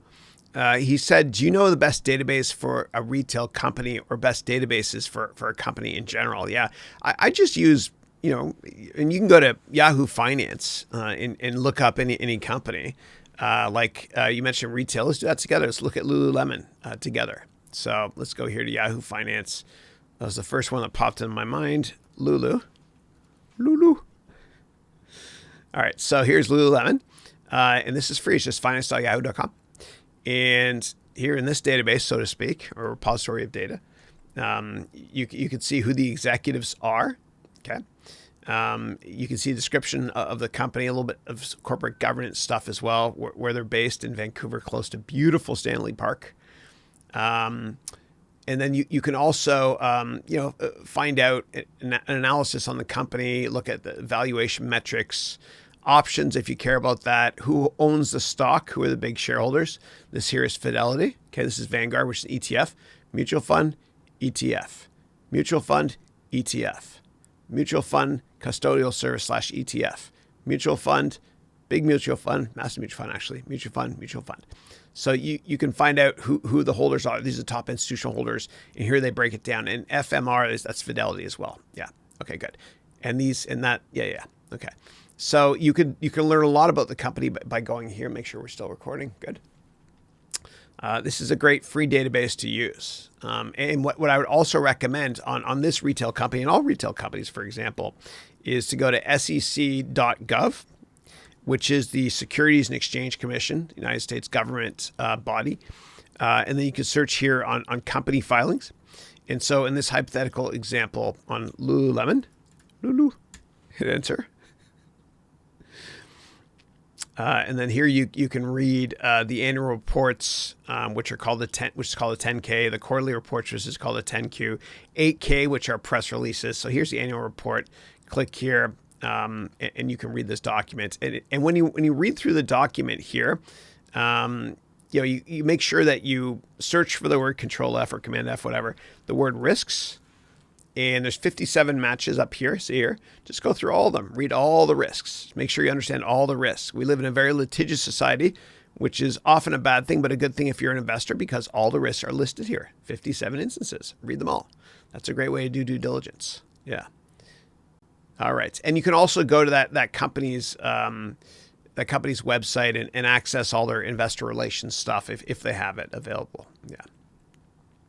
All right. Omar is saying good morning. Good morning. How do you set goals for 2020? Meaning, how many should you put on your wall for this year? Yeah. So I did a goal setting workshop. I went for a walk in Cabo yesterday in the morning, and I wrote down my goals. But I write down my goals all the time. So for me, it wasn't as much of a big workshop as it might be for other people, just because I always write them down. But for those of you in my MBA degree program, we're going to be doing something very, very soon, which I think is going to be life changing. You guys are going to love from a short goal setting workshop perspective. No, just always set goals and vocalize your goals. Tell people about your goals. Set a deadline date, because if you set a deadline date and you tell people, it'll put pressure on you in a loving way to get stuff done. And I think you got to stay busy. In previous webcasts, I've talked about that one-page schedule that I recommend using. But I think you got to use it. And for those of you in my MBA degree program, on the first day of class, when we covered two sections, the orientation and personal growth 1-1, which means personal growth semester 1, class 1. In that class, I provide you all with a number of templates to use for your daily schedule. Because if you want something to get done, give it to a busy person, and schedule your day the night before, always, and write down your goals the night before as well. And write down your 10-year goals as well. In 10 years, there's 3,650 days. And so all you got to do to reach your 10-year goals is every day achieve 1 over 3,650 to get closer to your goal. That's 0.03%. So can you get 0.03% closer to your 10-year goal every day? Of course you can. But just document it. Write down your goals. Write them down in your Android handset or your iPhone and have those calendar entries repeat daily. And write down your goals as well in your daily thing as well. I've got this life alert thing, Life 360, which is great because one of my kids is starting to drive, and I have it for all my kids as well. So I always know where they are. It's a great service. Check it out, Life 360. Those are the beeps you just heard. It also tells me how fast they're moving as well. So if they walk to the park and they start moving fast, then obviously I get worried. Or if they're on the highway and they're going too fast, I want to know that. Yeah. So a little off topic there. Sorry. All right. Next up is Omar is saying, oh, I just read your goal. I read your question twice there. But so in terms of how many goals to put on your wall, Omar, I mean, all of them. You know, I think that you can never write down enough goals. And what I used to do, and I'll show you all one day, is I used to carry around with me. Remember how in the past, people used to print business cards on their printer at home? You can buy that sheet, and it doesn't look that nice when you pop out those 10 cards. But I would write them, all my goals, on the back and front of all 10 business cards. It's like 20 sides or whatever it is, or something like that.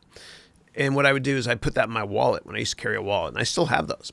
And when I was feeling down and out, and just every now and then, even when I wasn't feeling down and out, I would actually look at the goals to see if I have achieved them or not.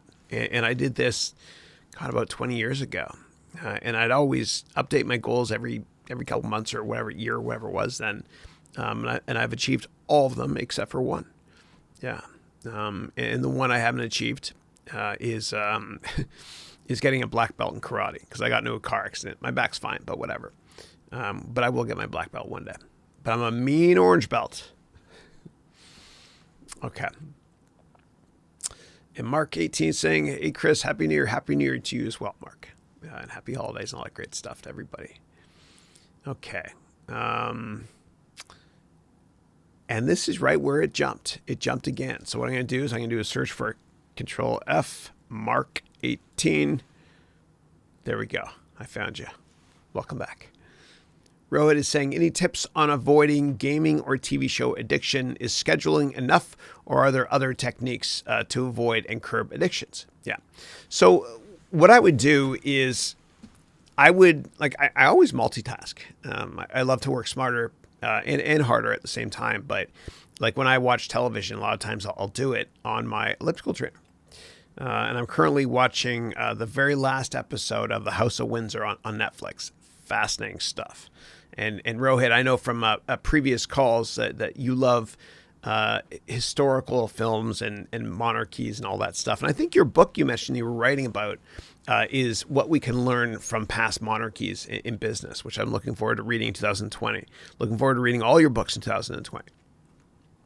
But I think that if you schedule each day, Rohit, I think you'll be able to get more done, because if you want to get something done, give it to a busy person.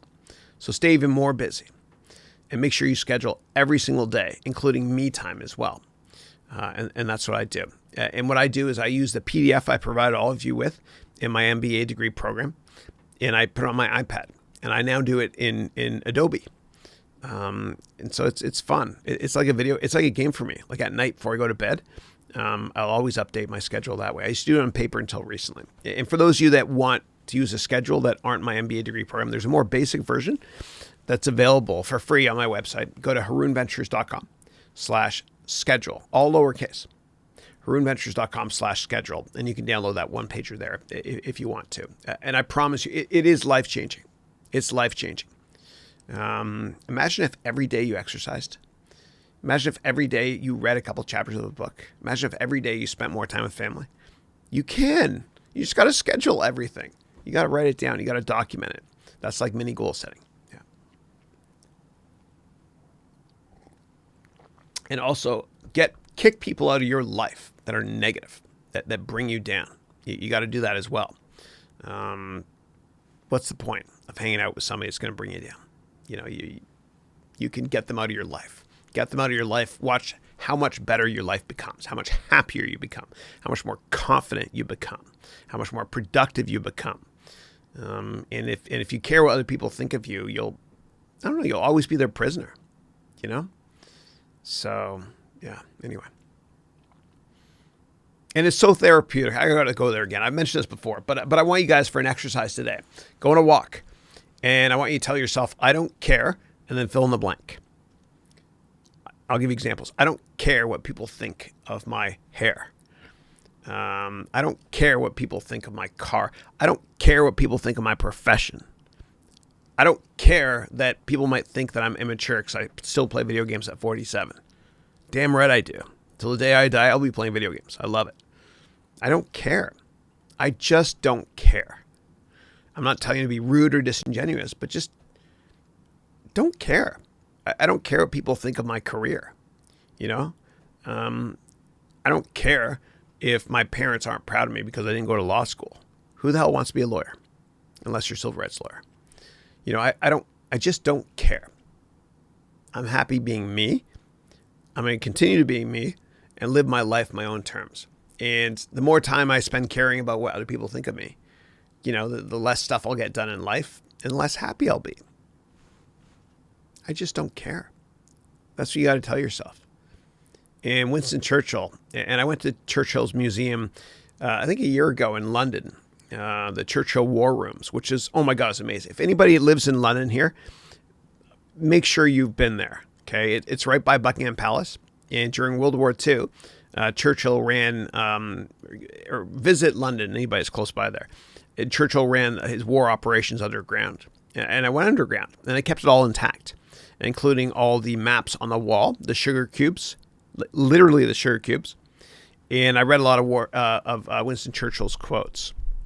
And one of his great quotes was this: I once met a man who, on his deathbed, spoke about all the worries he had in his life, none of which came true. All right.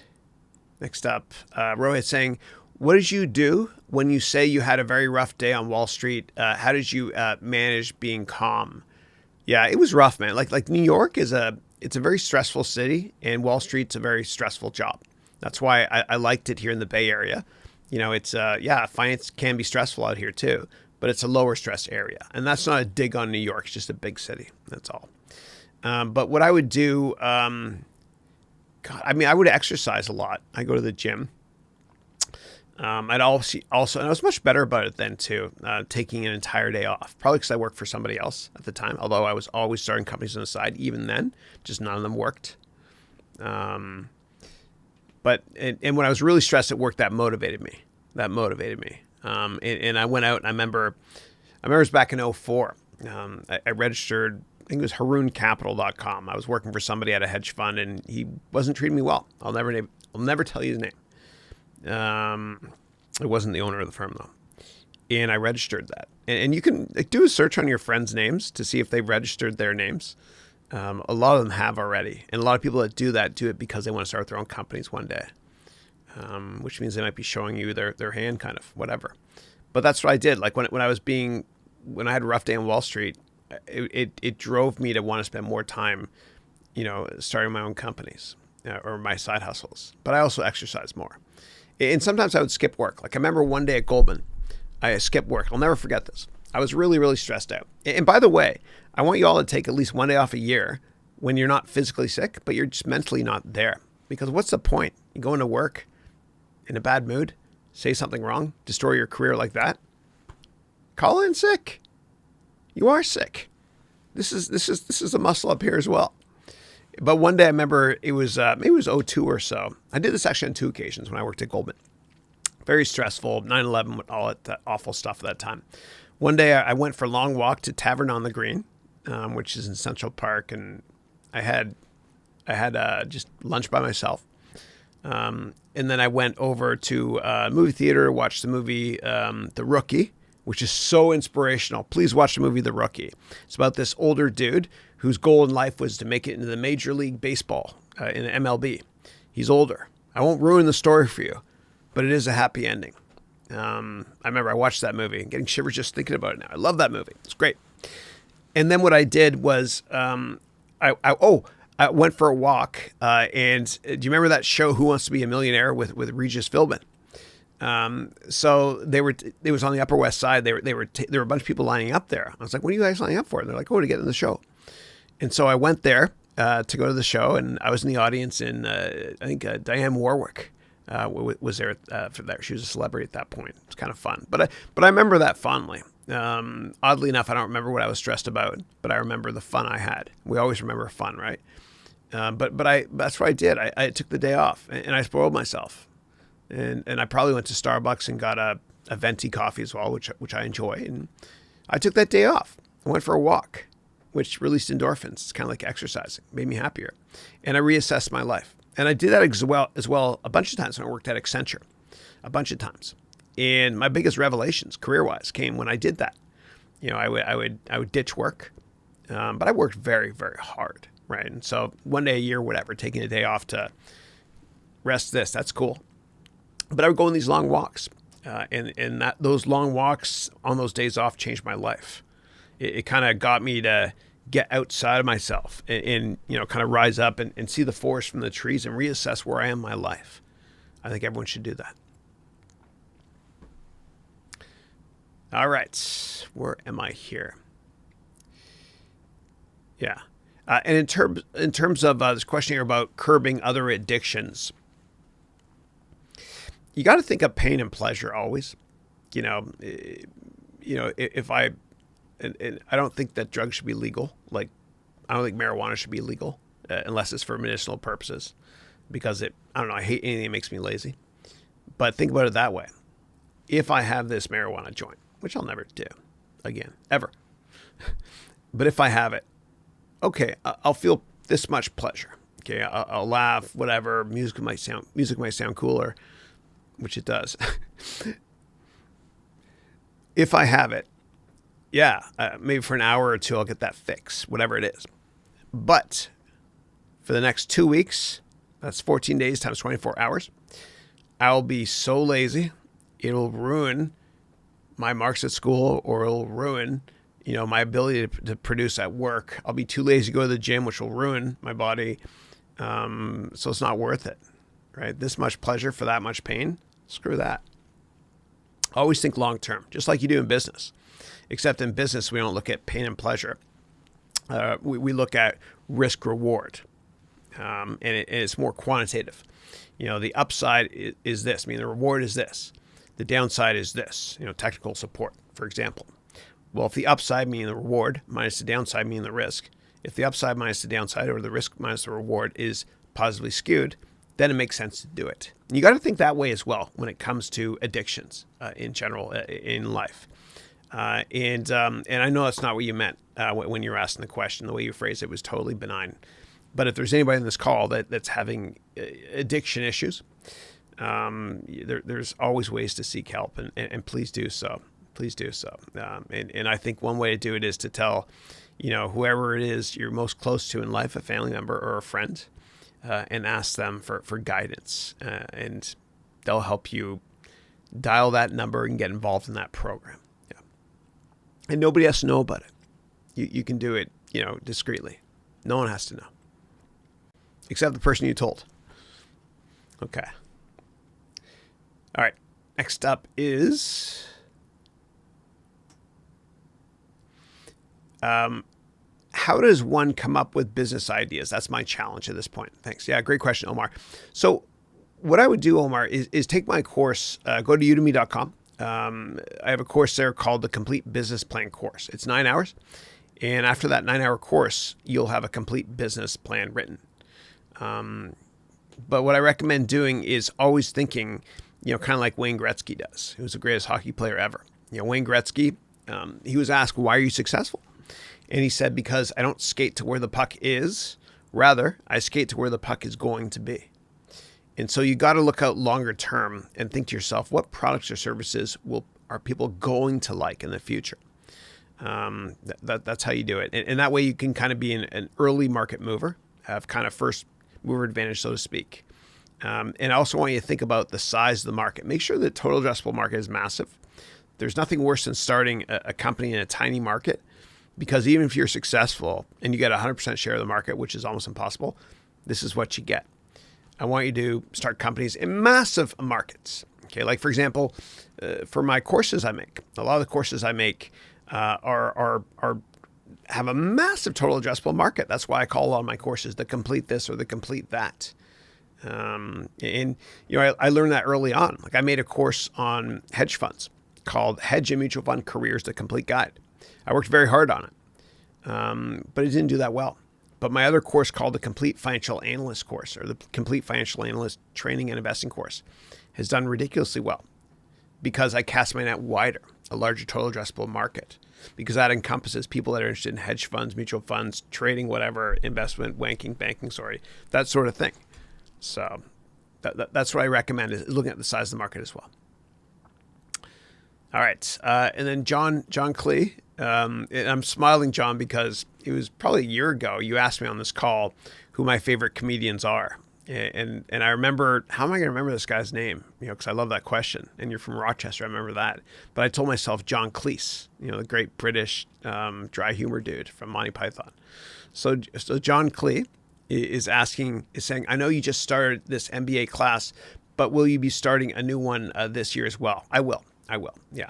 And just stay tuned on my website for more details. Yeah. All right. And it's been so fun so far, man. It's been a blast. It's been a blast. And I'm really, I've started doing a little bit of augmented reality stuff in the course, just a little bit. And I'm going to be doing a lot more. We're really going to be pushing the envelope out this year. Kind of like with this call. If you go back to the first webcast we had, I got to go there with you guys. Give me 1 second, okay? Because I'm trying to push the goalpost out and really, really challenge myself. So let's go there. Actually, let's go here to YouTube. And I want to show you. This is today's, obviously, but I'll click through to my name there, right? And you'll notice, by the way, that you'll notice that the resolution is not great. The reason I did that, right? And I can go all the way up here, and it'll look great. And that's a little bit delay there. The reason I do it in low resolution is because it eats up a lot of bandwidth. I learned that the hard way. All right, so let's go here. And let's go and look at the first one. This will be fun. Give me 1 second. A little walk down memory lane. I'm so sorry I'm doing this, but bear with me, okay? So here's all the webcasts we did. That's me as Bob Ross. Remember that week? This is the one in Canada. I just want to see, go all. I want to go and show you what the first one looked like. All right, here we are down here. All right, how it changed. Here it is. Okay. All right, here's the first webcast. And I rewatched just part of it the other day. Let's see. 8 o'clock a.m. I just want to say good morning. I muted it, but for the first 5 minutes, there's no questions, right? So for those of you that are already on my daily vlog, how to take your career to the next own money. Very simple. You keep it short, open. All those. No question in the first 7 minutes or so. I remember that. That's probably why I got that little down like there. But the quality, and I can go up here to 720. I just did it off of a webcam then. Right. LinkedIn messages. And so. Yeah. So it's improved a lot. And the reason I bring it up is just to kind of reflect, 72 weeks ago, whatever it was, how we're going to really push the goalpost out this year and make it better and better and better and better and better until it rivals what you see on CNN or whatever it is. What one person doing this live. Anybody can do this. Anybody can do it. Anybody's able to do this. I'm teaching all of you in my MBA degree program how to do this as well. I want you guys to take a look at that quote again. Let me get out of the way here. There it is. Just going to get a little bit more coffee. How dope is that quote, eh? It's awesome. All right. And I've tried this French press as well, this is real coffee, dude. I learned this when I went to, it's a great coffee shop here. I can't remember the name. It's really big here, but they taught me there. All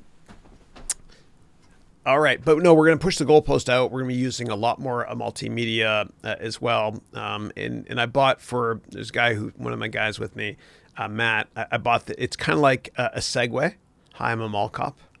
It's like a Segway, but just for your knees. And we're going to be filming outdoors, doing a lot of that stuff as well. And for those of you in the MBA degree program, the Apple Nintendo case study is really going to take off this month. And I'm going to teach you all how to model financials and all that stuff this month. You guys will love it. And a lot of those characters that you guys saw on the first day are going to come back. Okay, like that Ron Burgundy guy. You guys will like it. So anyway, laugh at me, not with me. All right.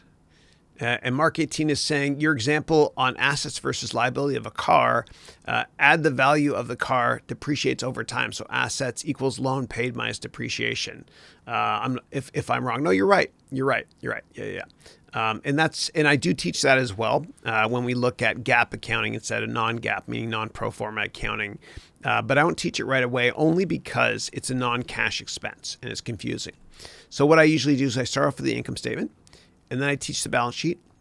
And then I say, well, the income statement doesn't tell you how much money you make. It's a lie because there are non-cash items there, like depreciation, for example. And then I discuss cash flow statements. Yeah.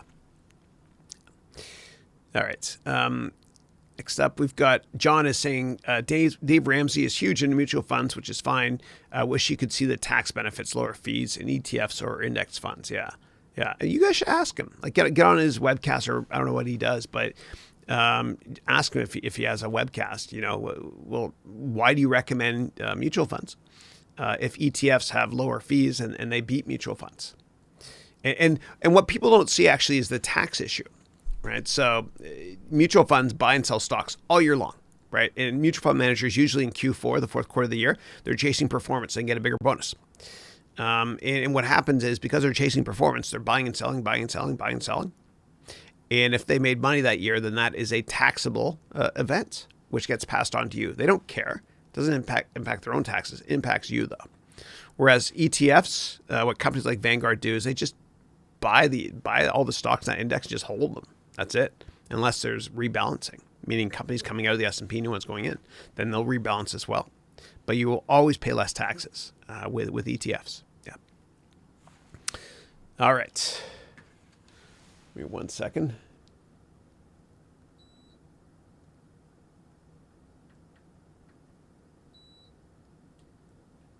All right.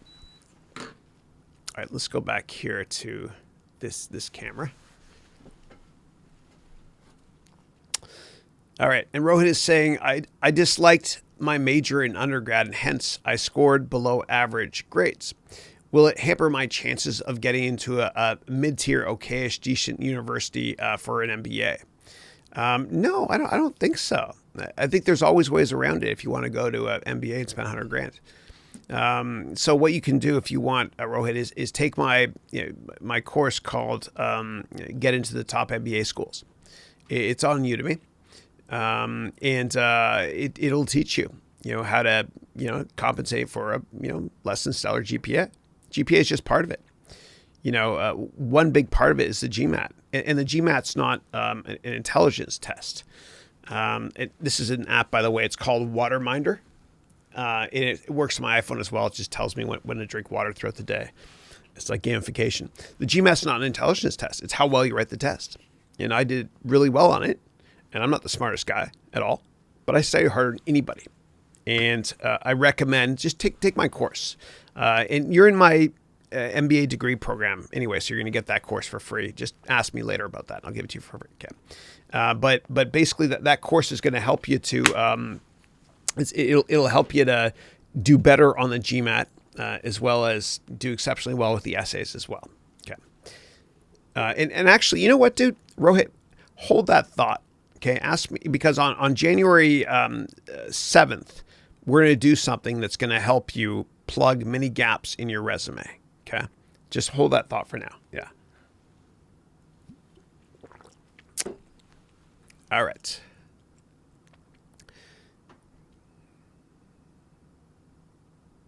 Yeah, and your follow up there, Rohit. In class, I'll show you. Remember, January 7th. Keep that handy. Yeah. Then ask me again.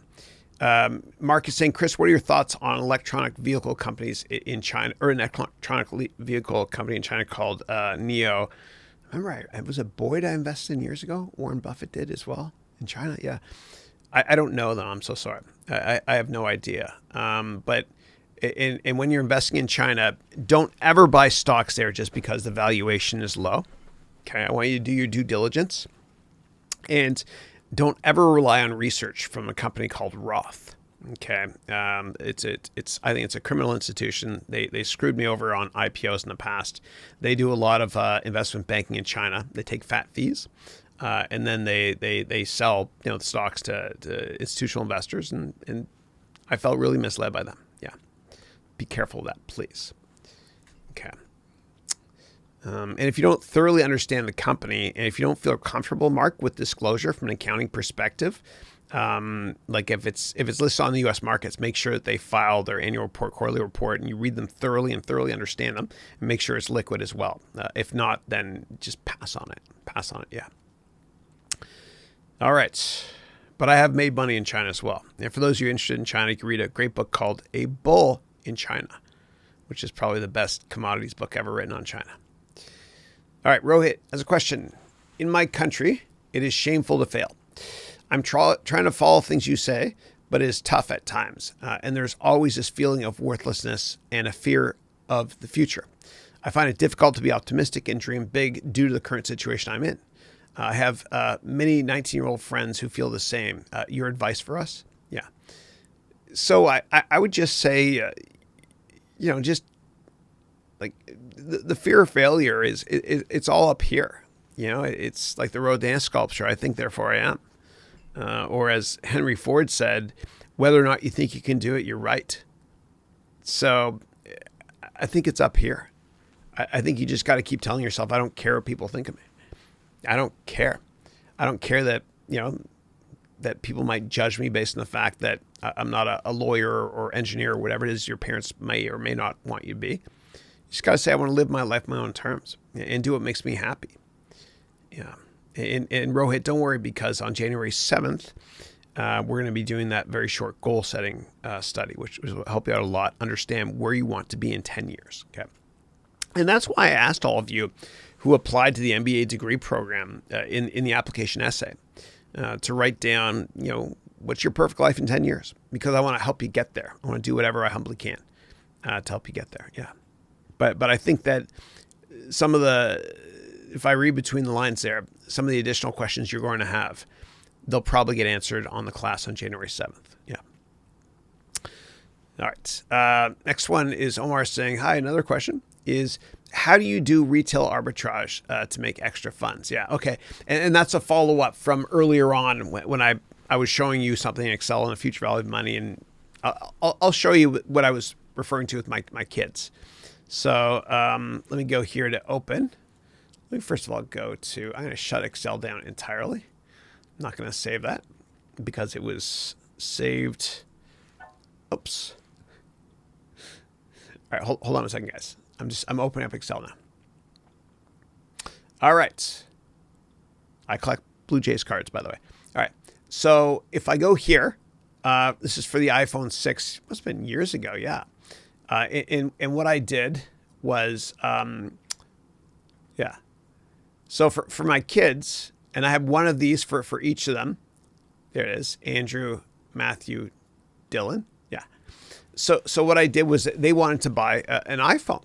And I don't want to be that parent that, gave their kids everything and they're unhappy because of that later in life. When you have small kids, you have small problems, but when you have big kids, you have big problems. You got to raise them the right way. Not that I'm any expert, whatever. But what I did was my kids wanted iPhones. And I was like, okay, fine, you got to earn it. And so what we did was this. I put up this box on the kitchen fridge. This here, I actually printed it out, right? So it looked like that, print preview. See there? Yeah. And then I did it for all three kids, Andrew, Matthew, Dylan. And what they would do was the box was initially blank. There was nothing in it. Okay. And every time, and what we did was we imported a ton of iPhone cases from China. We went to AliExpress.com. I'll show you that as well.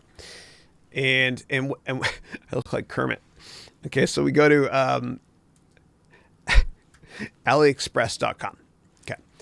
And what we would do is we would search here for things that we thought was ridiculously, oh my God.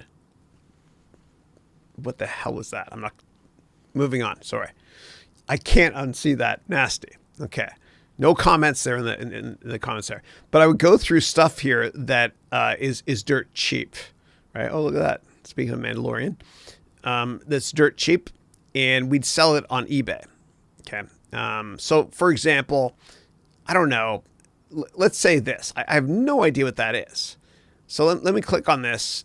This is brush hair remover for your laundry add to washer dryer to remove. Okay, right. I guess all the hair gets wrapped up in there. Fine. All right. So let's say I bought these here, $1.82 to $6.88, depending on how many you buy. Okay. So let's say I bought a bunch of these at $1.82 each. And then what I did was I sold them for $5 each over eBay, or $10 each over eBay. Okay. Then what would happen is your profit margin will probably be $5 because you got to pay for shipping as well on this. Okay. And then dismiss, good. And then that's what I did with my kids. So for the iPhone cases, every time they sold one, and we'd sell them on eBay. Okay. So what would happen is every time we sold a case for $10 on eBay, the kids would make $5. Okay, or one of the kids, whatever. And so what they would do is they would print out the shipping label, okay, on a printer at home. They would stick it on an envelope, a little bubble wrap envelope, which cost 50 cents each or whatever it was. They put the iPhone case in, and then they close up the envelope, right? It's got sticky stuff on the other end. And they walk up the driveway and put it into our mailbox and put the flag up and mail it out that way. And so they had to do it this many times. I guess that's 200 times. In order to buy the iPhone. And I explained to them that profit equals revenue minus expenses. So the revenue per iPhone case is $10 revenue per iPhone case sold. The expenses for the iPhone case is, this was it actually. Oh yeah, it's interesting. This is a while ago. $1.50 to buy the case, $1 eBay expense, 50 cents packaging expense, and $2 shipping expense equals $5. So profit equals revenue minus expenses. This is, I was teaching my kids about this. So that's $5 profit per iPhone case sold. And so I wrote down here, question, how many iPhone cases do we need to sell in order to buy an iPhone 6? This is years ago, obviously. And I wrote here, I feel like I'm in math class. If a train is traveling at this, and the answer here is that if an iPhone 6 costs $1,000, okay, including the monthly, whatever, all that stuff, then we need to sell 1,000 divided by 5 case, which equals 200 cases. So I put that on the fridge, and my kids earned an iPhone each, which is pretty cool. But that is an example, just to answer your question, of arbitrage. So yeah. But you got to be careful though when you do this. Make sure it's something you know can sell. Like search, and people are starting to do it more so on eBay now, right? So that arbitrage opportunity is starting to shrink. People are doing it in scale. And be careful. Don't order too much of this stuff. Otherwise, you'll have an inventory issue. And I'm just creating a case study now for my MBA degree students using that ET cartridge. Inventory issues destroyed the Atari Corporation and the whole video game industry in the 80s because they made too much of that ET game, which was garbage. And they had to sell. They actually had to bury them all in the desert. But I'll show you guys that during the case study. Just be careful because inventory can destroy a company. And if you guys start your own companies and you're selling a product, please try to sell the product before you make it, if you can. And for those of you that bought any of my books, whatever, if you look at the last page of the book, you'll see the day it was printed and where it was printed. And it was actually printed the day after, or the day that you bought it, and you got it 1 or 2 days after it got printed, which is pretty cool. And that's something called just-in-time manufacturing, which Edward Deming pioneered and the Japanese used to take market share from the American companies back in the 60s, 70s, and 80s and 90s. And that's how Michael Dell built his computer empire. Was that out of his dorm room, actually, starting in Texas. He'd take basically orders for computers. Right? He took the money, so he's cash flow positive, and the use of proceeds from that money was to actually build the computers. And that's what he did. And so for any of you out there that are thinking of starting a company, that you're selling a physical product, please do your best to see if you can sell it first and then make it. And what I used to do when I was younger is I would go into baseball card stores and I'd take a picture. And I never actually made money on this. I didn't pursue it, but I could have. I would take pictures of cards they're selling. I list it on eBay to sell it.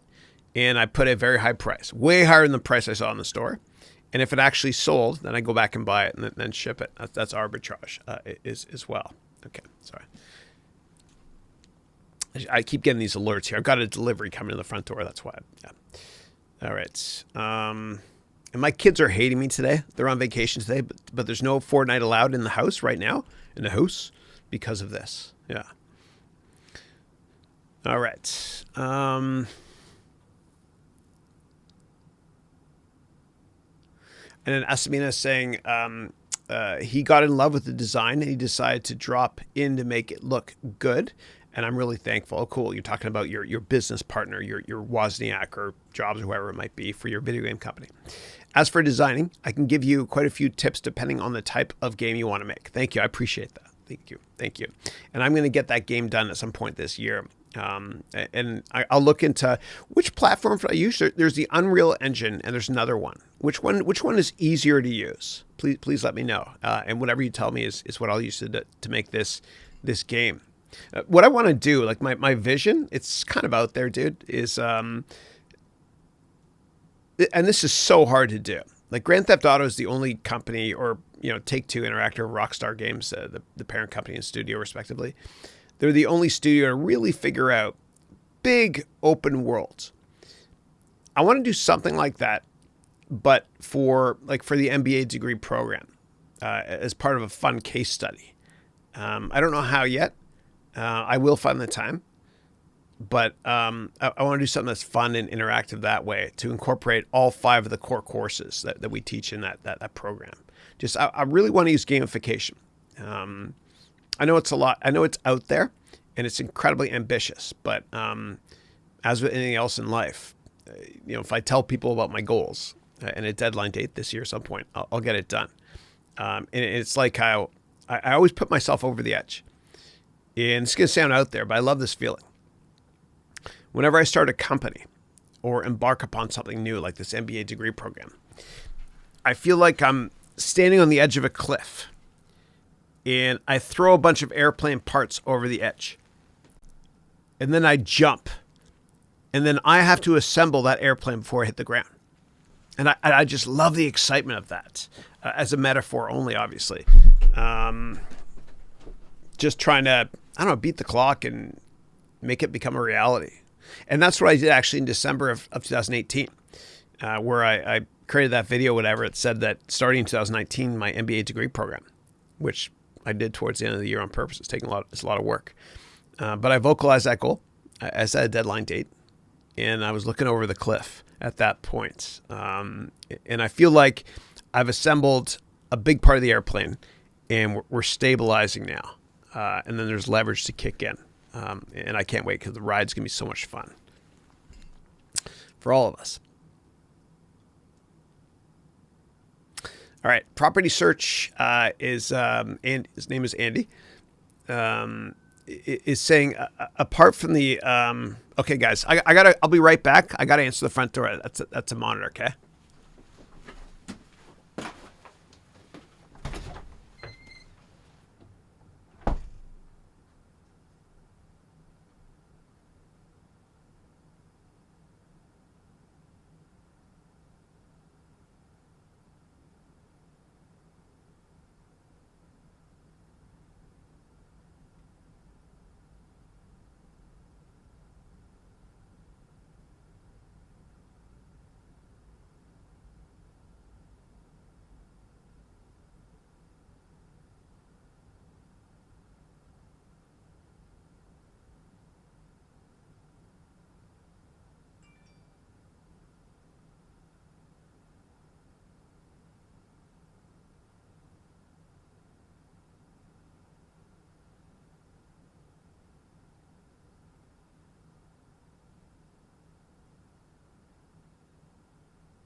All right. Sorry about that.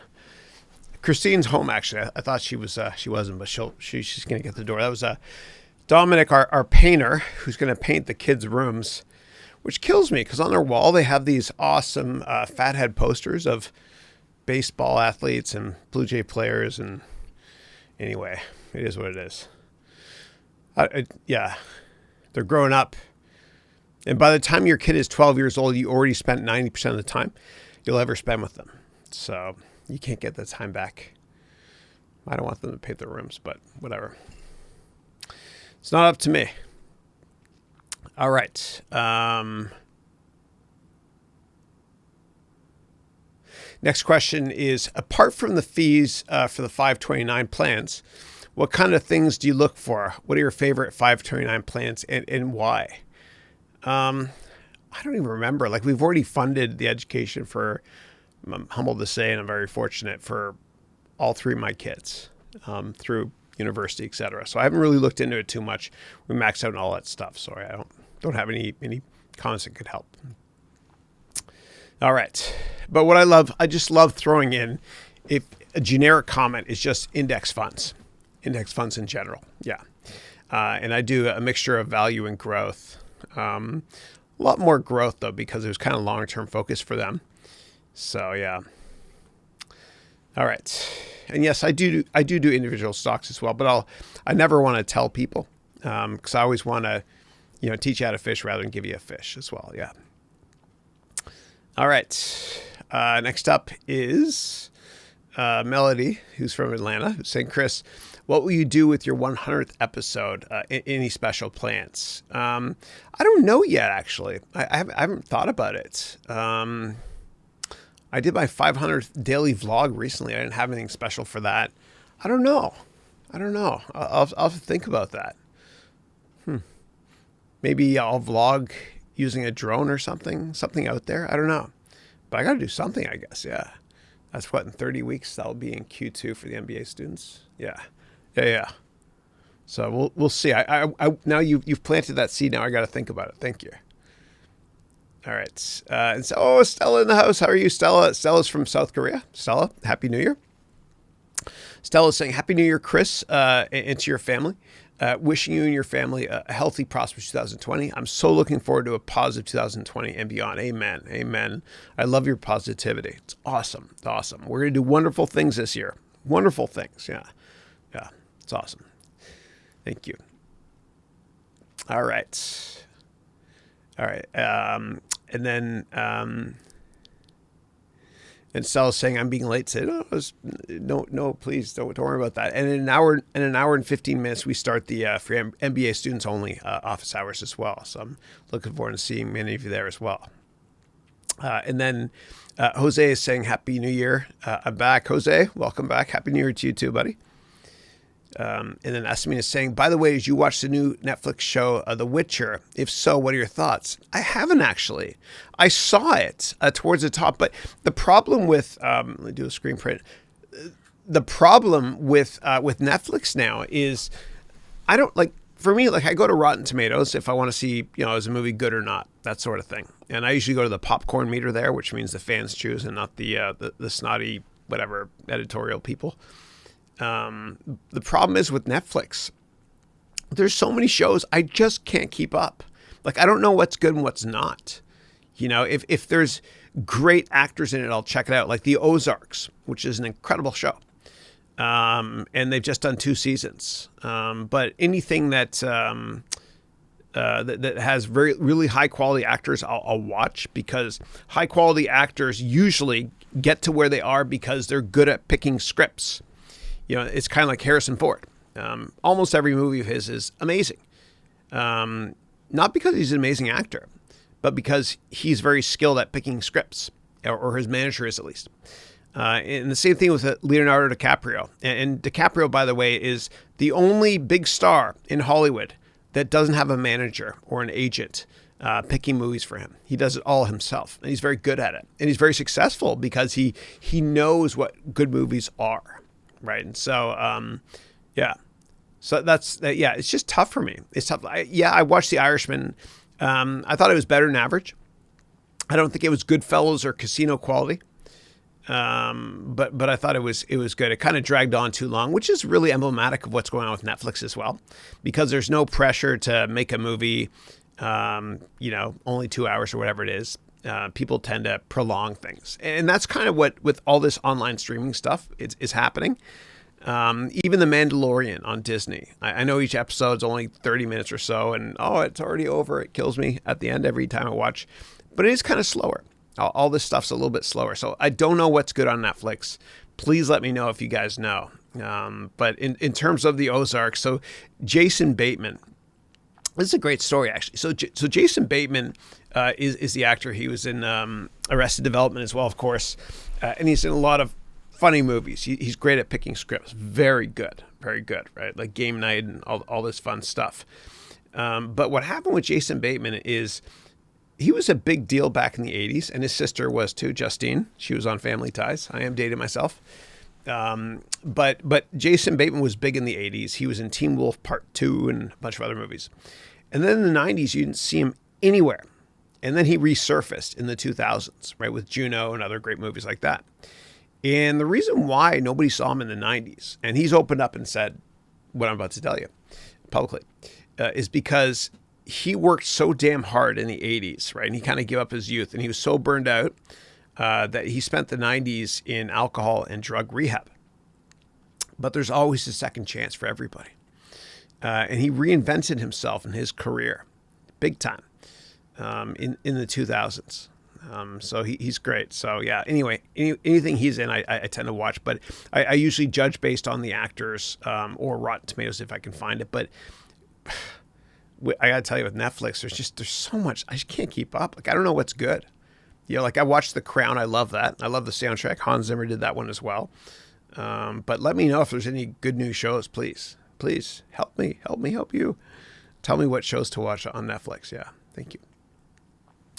All right. But I did watch the morning show on Apple. Apple has their own streaming service, whatever. And it was outstanding acting. It was amazing. Jennifer Aniston. Oh my God, it was incredible. And Asamina, I know you mentioned you're Greek. So Jennifer Aniston is Greek as well. And her father changed her last name from Anistonopoulos to Aniston many years ago, obviously. But that's a good show, though. I like that, the morning show. Great acting. It's amazing. Yeah, loved it. But I started watching this other one called C. With Jason Momoa, I can't remember his name, on Apple streaming service, and they spent $15 million per episode. Right, this is Game of Thrones-ish, and it's so slow. I mean, some parts are good, but oh my God, it's slow. Yeah, and that's the problem with a lot of these streaming service shows is they're slow because there's no pressure for them to to fit everything into a 2-hour box. All right. And then Snoop, there it is. Hey, Snoop. I love that, Snoop 101. My wife, Christine, she didn't buy a single CD or a record in her entire life. She only bought one tape, which was back in the early 90s, I think, which was Snoop Dogg, right? One of Snoop Dogg's tapes, yeah. Pop it while it's hot. Yeah.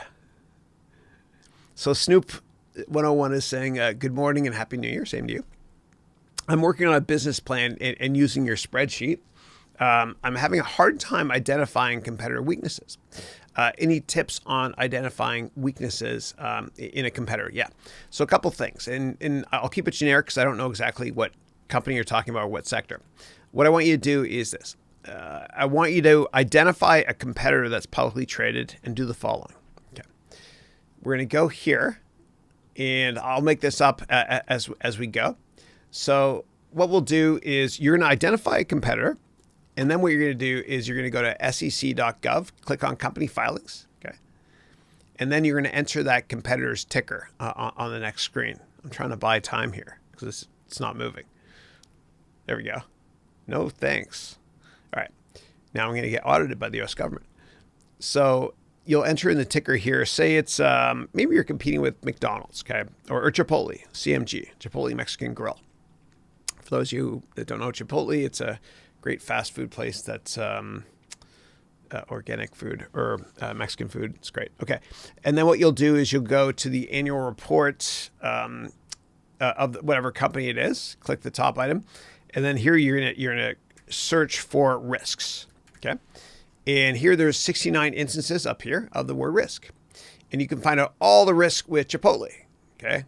Which means their weaknesses. And they're in here as well. Okay. So here we go. Competition. Competition has made it more challenging to increase frequency of customer visits. However, we believe we can differentiate ourselves with our yada, yada, yada, whatever.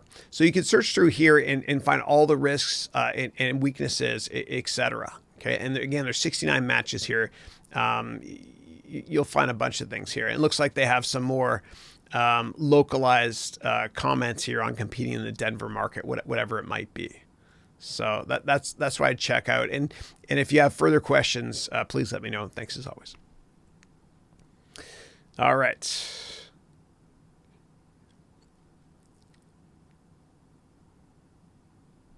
Yeah.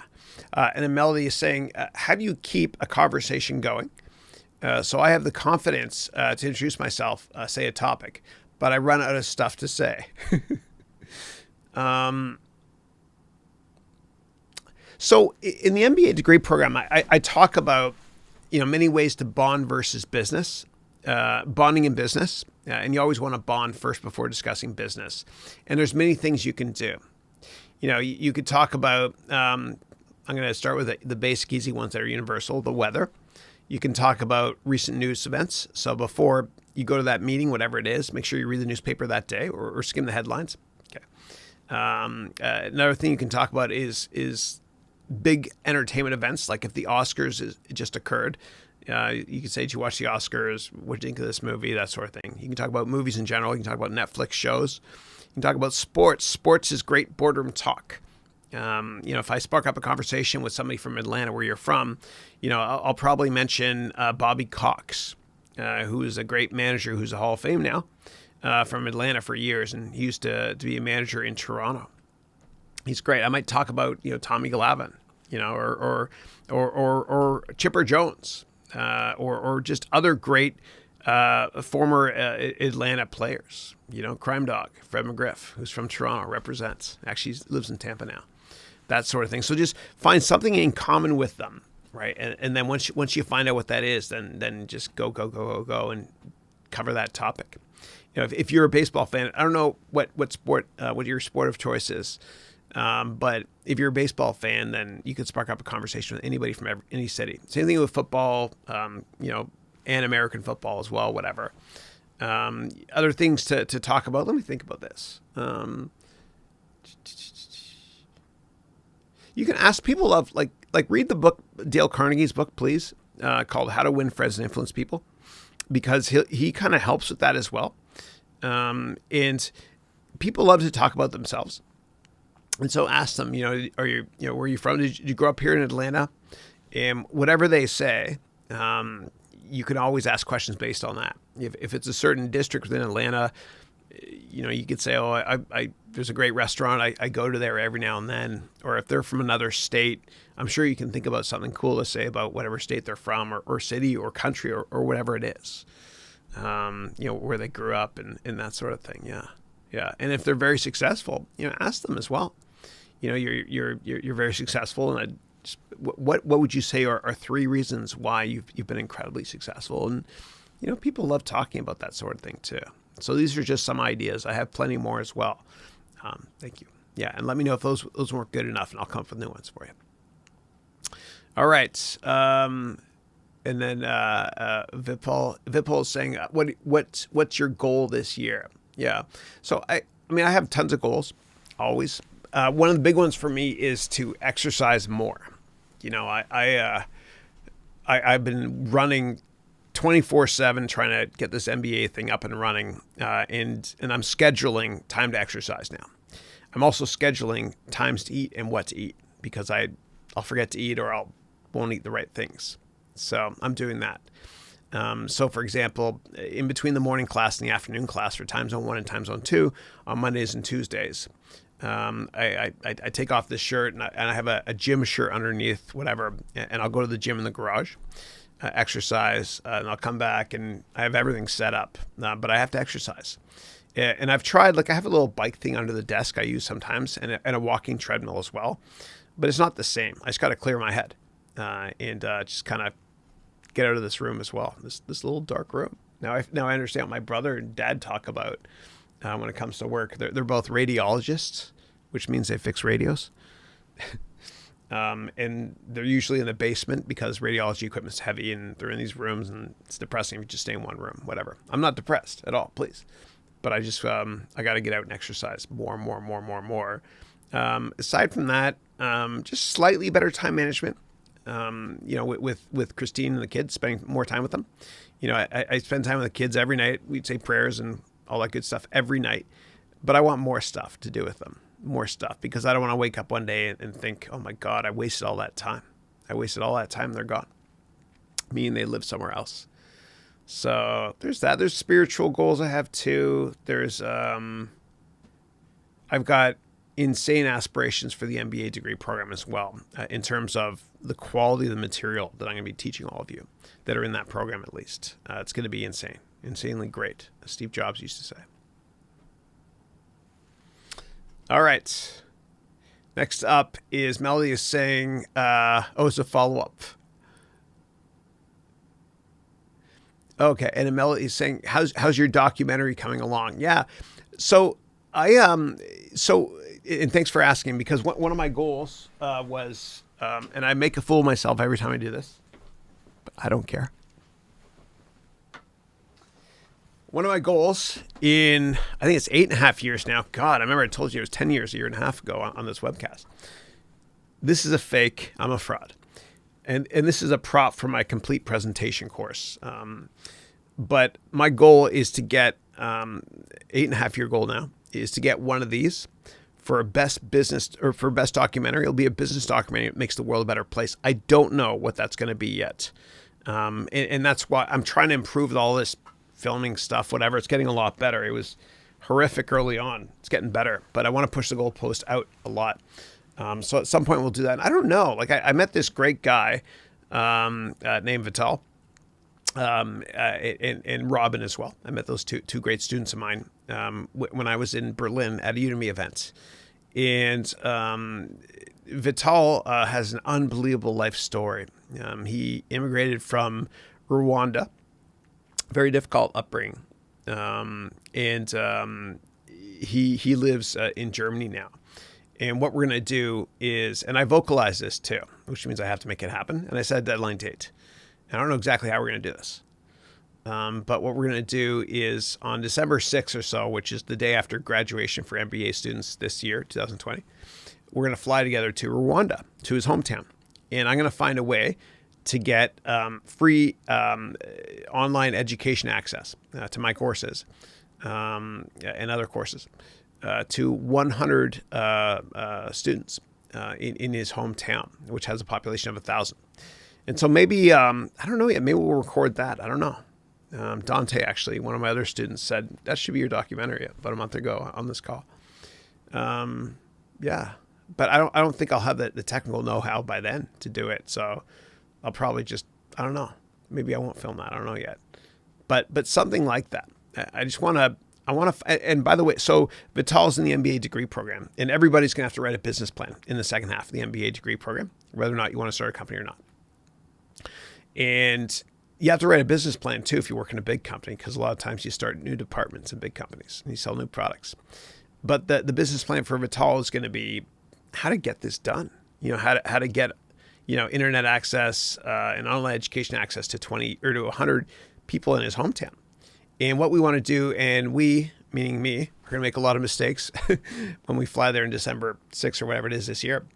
I'm going to make a lot of mistakes, but I want to take his business plan, partner with him, and then learn from our mistakes, and then create a how-to, and get Bill and Melinda Gates involved so that we can disseminate this and give it to people in every country in the world, so we can figure out how to fix every problem in the world with education and technology.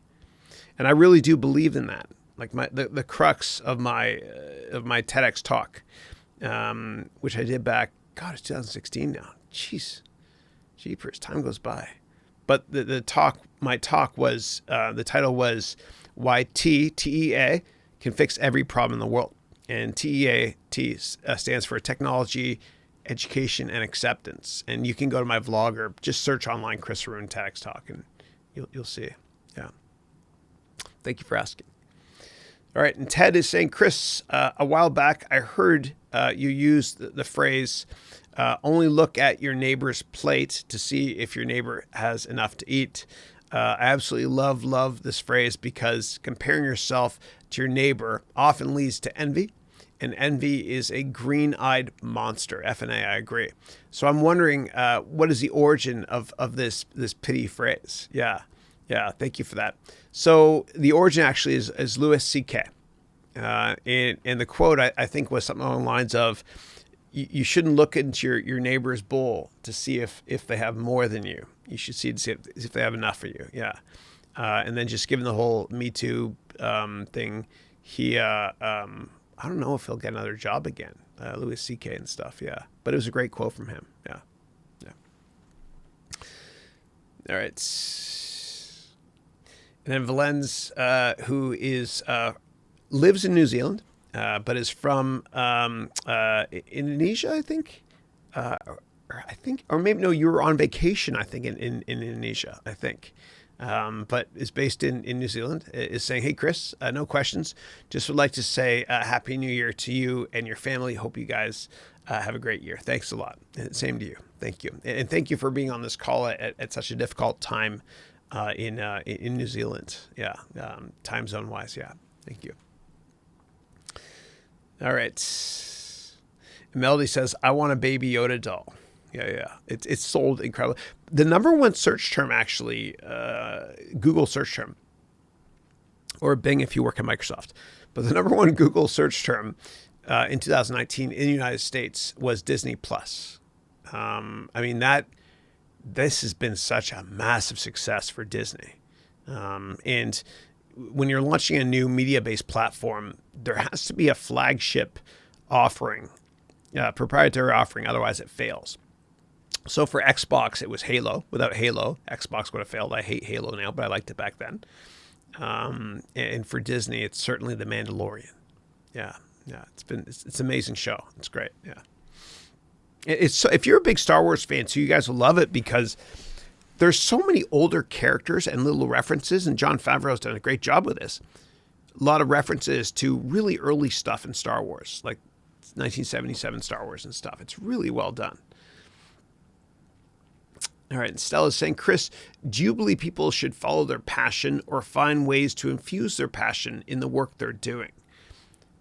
I would say both. Like if it feels like a job for you and you've tried to infuse your passion at your work, and it still feels like a job, not a passion, then I think you got to move on. And I'll help you on January 6th, where it's going to finish off discussion on your resume and LinkedIn stuff as well. So you'll have a rock solid resume and LinkedIn profile. And then we'll do the one-on-ones starting mid-January for you guys if you're interested. But yeah,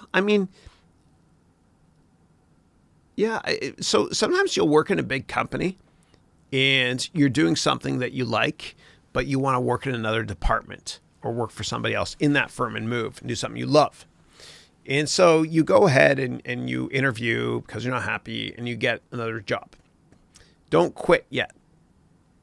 Talk to HR or your boss at your current company before you quit. You got nothing to lose. And just, they're going to say, well, what would it take for you to stay? And in addition to a salary increase, you'll say, well, I'm really passionate about this role in this department. And if you're good, they'll find a way to make it happen. Yeah. So once you get that job offer at another firm, you don't quit yet because you got nothing to lose by asking. And if you can't find your passion within the company you work at in a different role, then I recommend moving on. Yeah. All right. Oh, the Willa D, dude, it's been a while. Willa D is from Morocco, right? Yeah, it's been ages. He's saying, hey, sup? How are you? And I remember when I was learning geography in school, my dad's from Egypt. To learn the 4 countries at the top of Africa, we used MALE, M-A-L-E. Morocco, Algeria, Libya, and Egypt, with a little bit of Tunisia at the top too. I remember that. Yeah. Welcome back. Good to have you. Okay. And then MBN is saying, Happy New Year, Chris. When does the new MBA degree start? Yeah. So we're going to start taking applications very, very soon. So what you can do, I think we have, go to the website if you want now. And what you can do, sorry, give me a second, guys. Is it here? Here it is here. Yeah. So what you can do is just go up here to MBA program. Okay.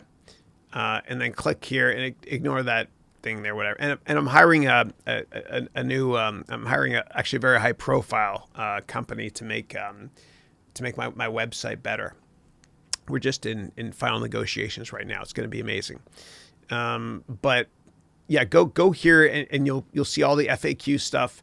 And then what you want to do is click here to get updates. Okay. And then put your name here as well. And then when updates are available, we'll send them out as well. And then all other questions you have are FAQs right here. And there's tons of them and videos, etc. Yeah. And thank you for your interest. Appreciate it. It's been a fun ride so far. I shouldn't say so far. It's going to continue to be a fun ride. All right. Will D is saying Happy New Year, man. Same to you, buddy. Same to you. All right. All right. And then Kartik is saying, should I continue my job if I'm making mistakes and my boss is shouting at me? What a prick. Like really shouting or just kind of giving feedback? Let me know. 'Cause I don't think yelling that's kind of moronic that your boss would be yelling. Yeah.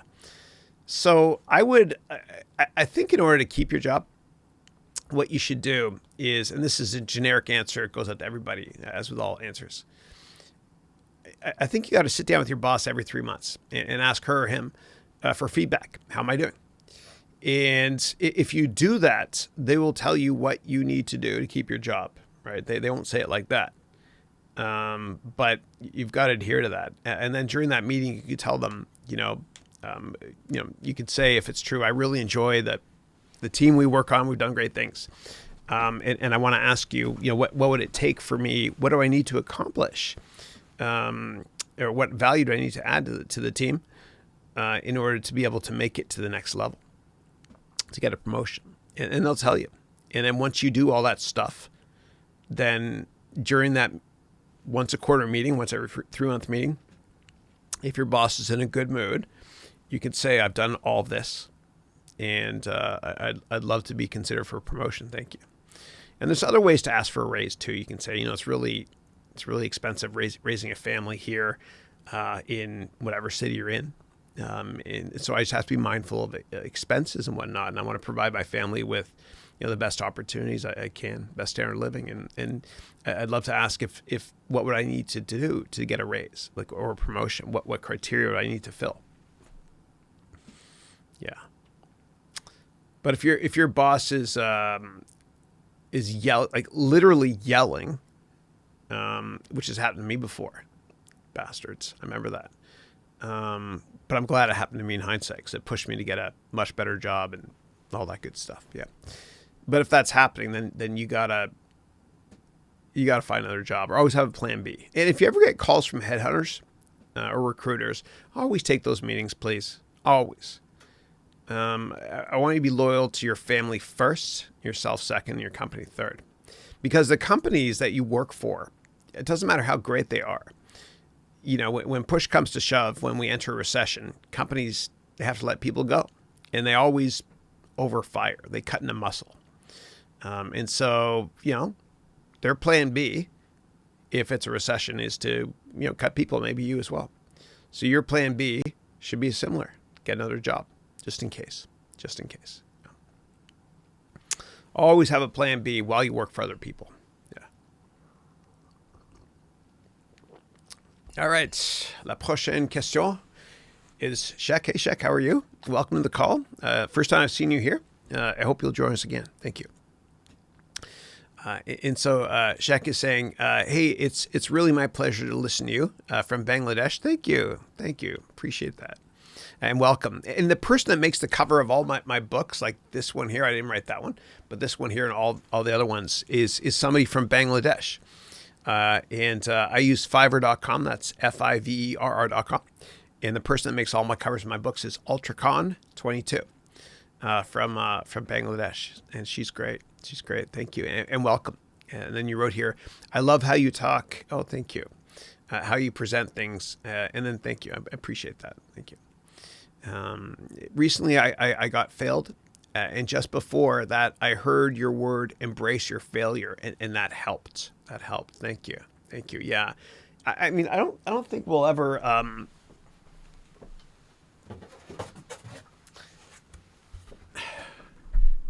I failed over and over. No.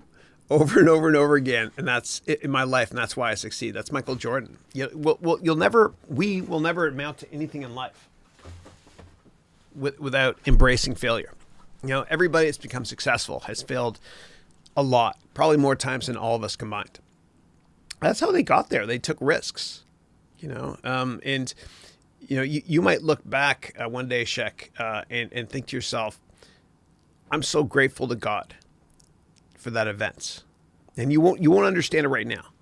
But one day you might look back upon it and just be grateful to God that it happened, because it made you go down a different path, a path towards, I don't know, a new career that makes you incredibly happy because you're making the world a better place and you just enjoy doing what you're doing, and it's with better people, whatever it might be. And I don't know exactly what failure you're referring to, but for me, that's what happened. Like, I look back and I'm so grateful to God for everything that's happened in my life. It's kind of like that. There's that beautiful passage or piece that somebody wrote, which is, I was walking on the beach and I looked behind me and there's two sets of footprints. It was just me walking by myself, and it was God on one side of me. And then at one point, you have these awful issues in your life, maybe a business failure, career failure, whatever, and you're still walking on the beach, and you look behind you, and there's only one set of footprints. And you're like, God, have you forsaken me, or what's happened? Don't worry, because what happened is God's actually carrying you. There's only one set of footprints. In the sand, and just to put your mind at ease. And this is what I tell myself, and I don't ever get stressed out or worried, because I tell myself, God already knows what's going to happen, and that should put your mind at ease. But you might look back, Shek, you will look back, Shek, years from now, and say to yourself, I didn't understand it at the time, but I do now, and I'm so grateful that perceived failure happened. And all these very successful entrepreneurs as well. Their perceived failures in the past were blessings in disguise, because it guided them down a different path. And Steve Wozniak and Steve Jobs together, they failed their first, business venture. Bill Gates and Paul Allen, God bless Paul Allen, he passed away recently, and so was Steve Jobs, obviously, a couple of years before that. Bill Gates and Paul Allen, their first company was called Trafo Data, and it was a failure. But they learned a lot as well. They learned a ton. And a lot of stuff they learned, they carried with them from a best practices perspective to Microsoft. And that helped them become incredibly successful. But they learned. J.K. Rowling, she was rejected by 29 different publishers. And the 30th said yes. Imagine that. Imagine if you and I quit after 3 or 4 tries. But we knew if we tried 29 times, by the 30th try, we'd become a billionaire, just like J.K. Rowling has. She learned a lot from the first 29 rejections. And so those weren't 29 failures. Those were actually 29 little, lessons on how to pitch your story better to different editors. So again, just think of what Michael Jordan said. I failed over and over and over again in my life, and that's why I succeed. All right. It's great to have you, Shek. Okay, Melody is saying, have you ever read the book Never Split the Difference by Chris Voss J. Very? It's an interesting read. Also, what is your favorite hip-hop artist to listen to? Thanks for that question. I've not read that book, but let me just take a little, okay. I don't know, man. I don't know. I wasn't really that exposed to hip hop early on. although I did watch, I watched Straight Outta Compton recently, and I enjoyed it. And I actually enjoyed the music a lot. Yeah. Even the one about the police. Yeah. So I don't know, man. Let me try to think about this. I guess Jay-Z. I think he's great. He's really inspirational. And I love Jay-Z because of what he went through in his life. You know, he came from nothing. He was actually a drug dealer at one point. And he turned his life around. And he tried, speaking of failure, he tried so hard to get a recording contract. And nobody would sign him. Nobody. And so out of frustration, he had to start his own record label. And so in hindsight, I'm sure he's very happy that nobody would sign him. Very happy that he failed many times not getting a recording contract. Otherwise, he wouldn't be as successful as he is today. And a lot of very successful people, you know, they failed a lot. Or they were fired. It's not fair they were fired, but whatever had happened. And out of frustration, they started their own company. So I love that story about Jay-Z. Probably Jay-Z, yeah. Probably my favorite song, one of my favorite songs of his is called is Picasso. And I have a little Picasso here. I actually went to Picasso. He was a lot bigger in real life. But I went to, that's bad humor, I'm sorry. But I went to his museum in Barcelona recently. So Picasso's going to hang out with us. There he is. That's Picasso right there, okay? I'm making a fool of myself, but I don't care. But I like that song Picasso Baby by Jay-Z. I think he's great. I think he's great, yeah. All right. I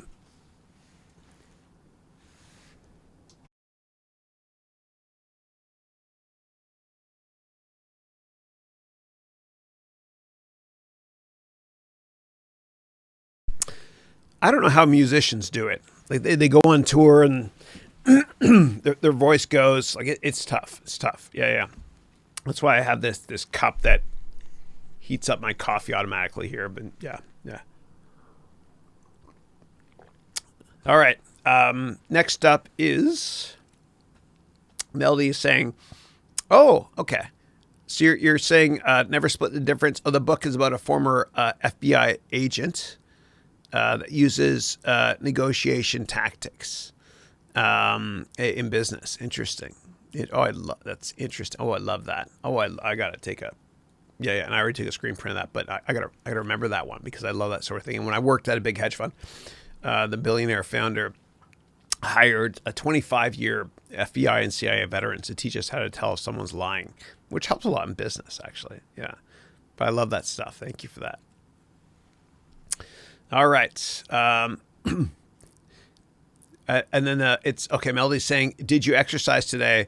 I go to the gym tonight. No, thanks for asking. So I usually exercise. My favorite time is around 4:00, which has been really tough to do.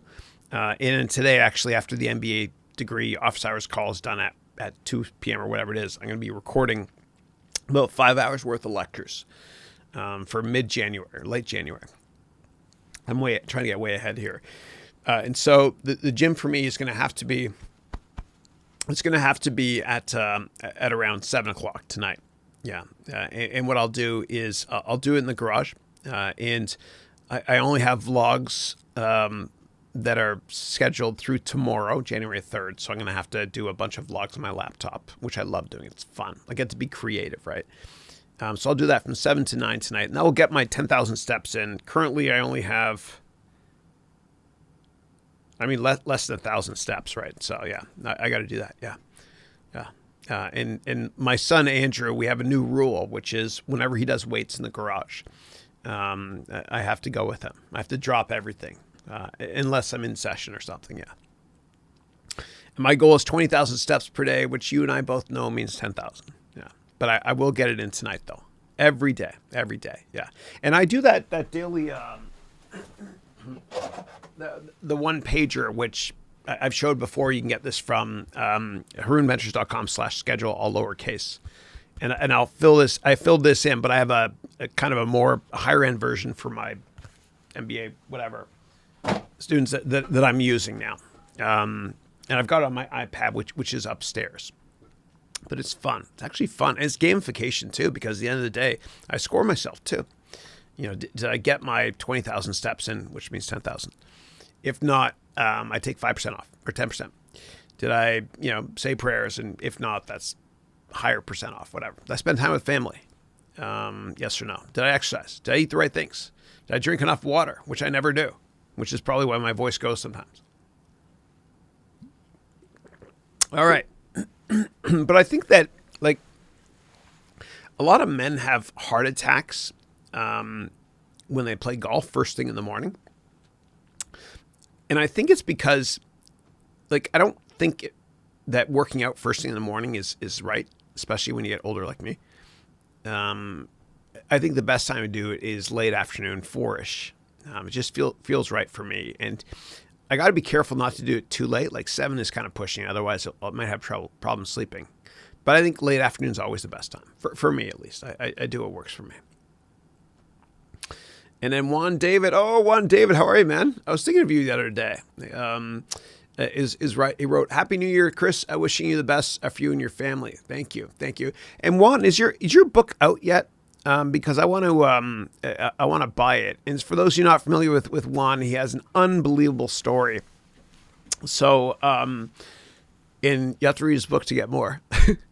But he's from Venezuela. He's 16. And oh my God, he's a prolific writer. And I wrote the intro to it, to his book, or something like that. And the Chicago Sun-Times profiled your book as well.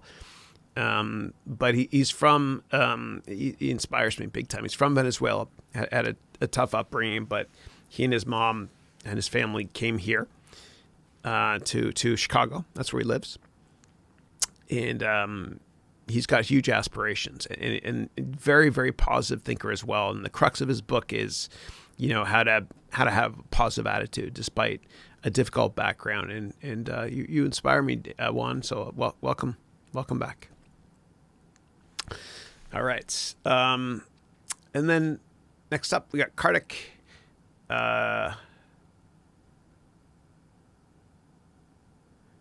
Okay. You're talking to Rohit there. Okay. All right. Let me go down. Whenever I see you guys put at first, I don't read that, but I love when you do it because it's a sense of community. You guys get to know each other. And a lot of people made friends through this webcast and through, oh my God. I'm having a senior moment through that application thing that I set up for you. Slack. I had to look at my phone. Slack. A lot of you guys have made good friendships using Slack. Yeah. Speaking of small meals, here's my next one here. It's Greek non-fat organic yogurt. Greek yogurt's great, man. It's got really high amount of protein and then low carbs. Somewhat low carbs, yeah. So anyway, this is great. All right, hold on a second, guys.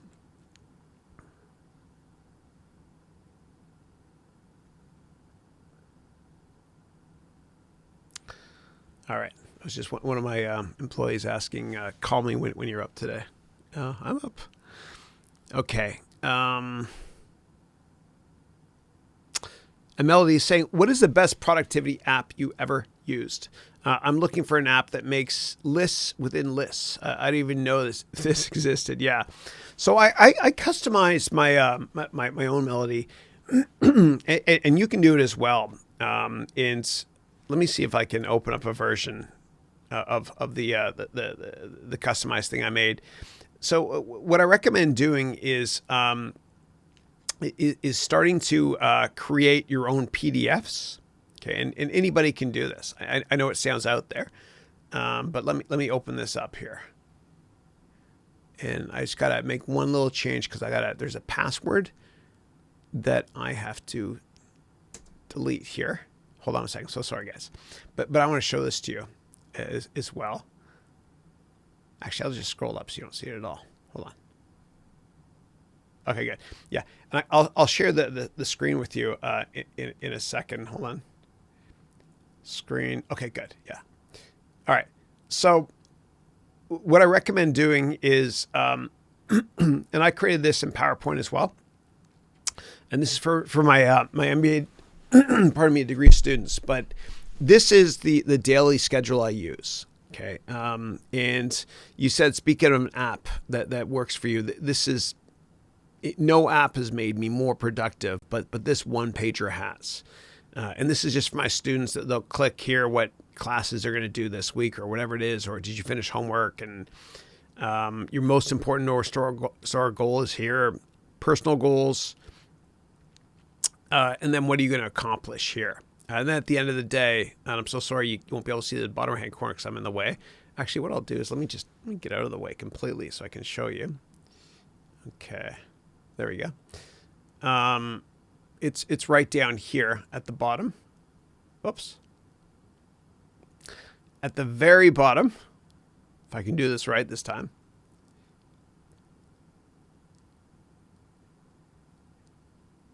There it is there. Yeah. Ignore. Yeah. So here, you score yourself at the end of the day. Did you make time for family, nutrition, sleep, and then score yourself at the bottom. So that's what I, anyway, that's what I use. In terms of other apps, and let me just get my bearing here. I'm so sorry, but this has taken over my screen. Okay, good. It's gone now. Great. In terms of other apps, the only list one I use, Melody, is one called Our Groceries. And what I do is I've been using it for probably 8 or 9 years now. And it's a free download. And then I have just a shopping list. Again, it's called Our Groceries. And then Christine has it on her phone as well. And it's linked to mine. And whatever the shopping list and stuff we bought before pops up here as well. And anyway, so that's the one I use there. In terms of lists, I've tried different applications like Microsoft OneNote. And for me, it's I don't know. When I try to be productive, I'll just put it in my calendar for something to do the next day, or I'll send myself, like when I have unstructured logic on stuff I want to remember later. Like if, say I'm making a course on the complete Excel course, then in the subject line, and I come up with a great idea for it, then I'll send myself an email. The subject line is Excel course, and then the contents or whatever. And then later on in Google and Gmail, I'll do a search on that. Right. So actually, let me show you. I got nothing to hide, so I'll show you guys here as well. I'll go over to my Gmail account, just show you how that works. So if we go to Gmail right here. Yeah.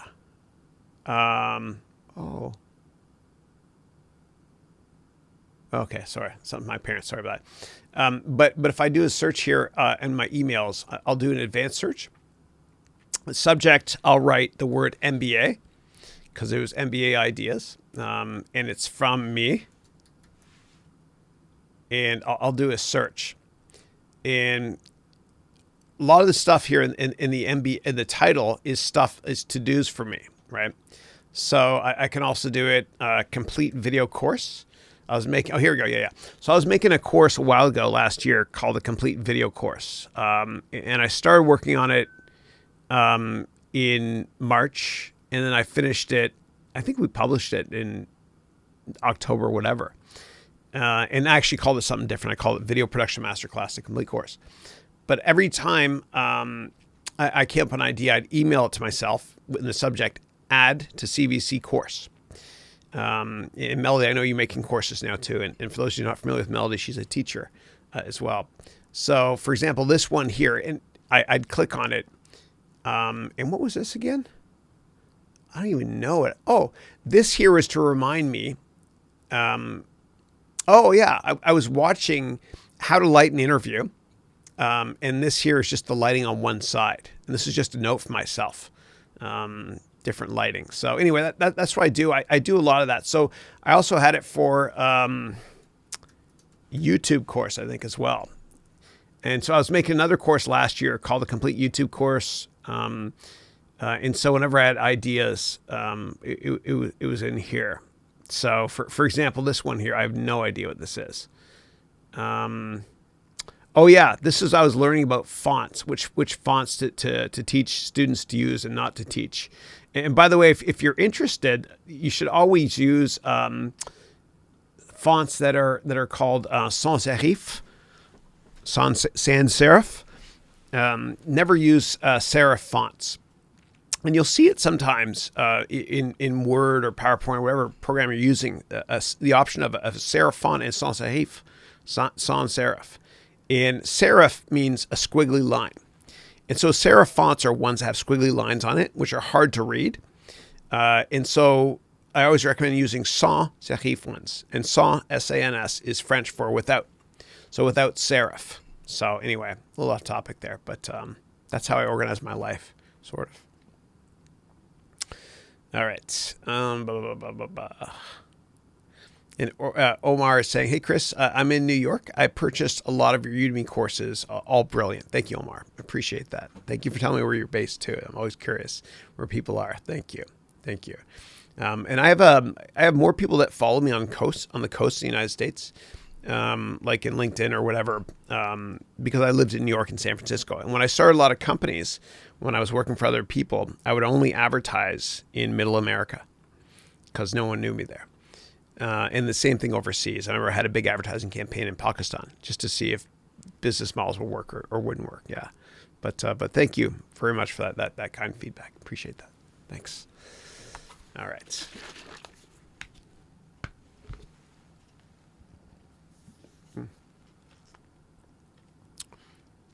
All right. Next one is Quendrim, who's saying, Chris, I wish you the best for 2020. Thank you. Likewise, too, and your family. I appreciate that. And then Quendrim wrote here, I love your weekly webcast show. Thanks. Thank you. I appreciate it. And he wrote, you're an amazing human being. Thank you. And then you said, just want to say hello. God bless you. I appreciate that. Thank you. And then you wrote, did you travel? I did. Yeah. I got back yesterday from, we went to Cabo. Which is Mexico. And I left last Friday, and we returned yesterday, which is Wednesday. And the reason I did it that way was so I wouldn't miss this weekly call with all of you. So yeah. And the kids want to come back too. We left the 27th, I think. Yeah, and I remember when I was a kid, I love vacation, obviously, but I hated leaving right after Christmas because I want to play with my toys. And so my kids got home, and they're excited to be back as well. Yeah. Thank you. All right. And I got one of my kids an Alienware computer, Matthew. Actually, he earned it. He worked a lot for it. Alienware is a subsidiary now of Dell. Dell bought the company. And Alienware is just computers, video game computers. He paid for a lot of it working for me, so he earned it. But dude, it is amazing. Like we think that video games look good on the PS4 and the Xbox One or whatever. They're nothing compared to what you get on a computer. And unfortunately on my Mac here, and Mac, Apple really messed up, man. So for any of you that have Catalina running, which is the latest operating system, and by the way, you'll know if you have it if you see this. I'll show you. If you see that in the background, it's an island here in Southern California called Catalina. But they messed up this upgrade because it's basically, it's 64-bit, which is nerd talk for just better performance and all that stuff, whatever.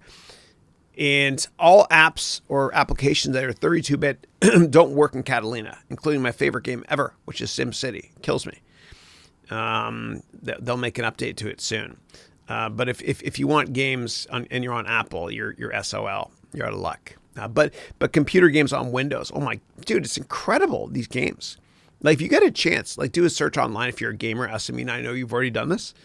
Do a search on Grand Theft Auto 5 mods, M-O-D-S, on PC. And it looks like real life. It is insanely great. It's amazing, yeah. All right. And then next up, we've got... I've got this issue, guys, with this thing jumping. I got to figure this out. I think it's a Chrome issue, whatever. Give me 1 second.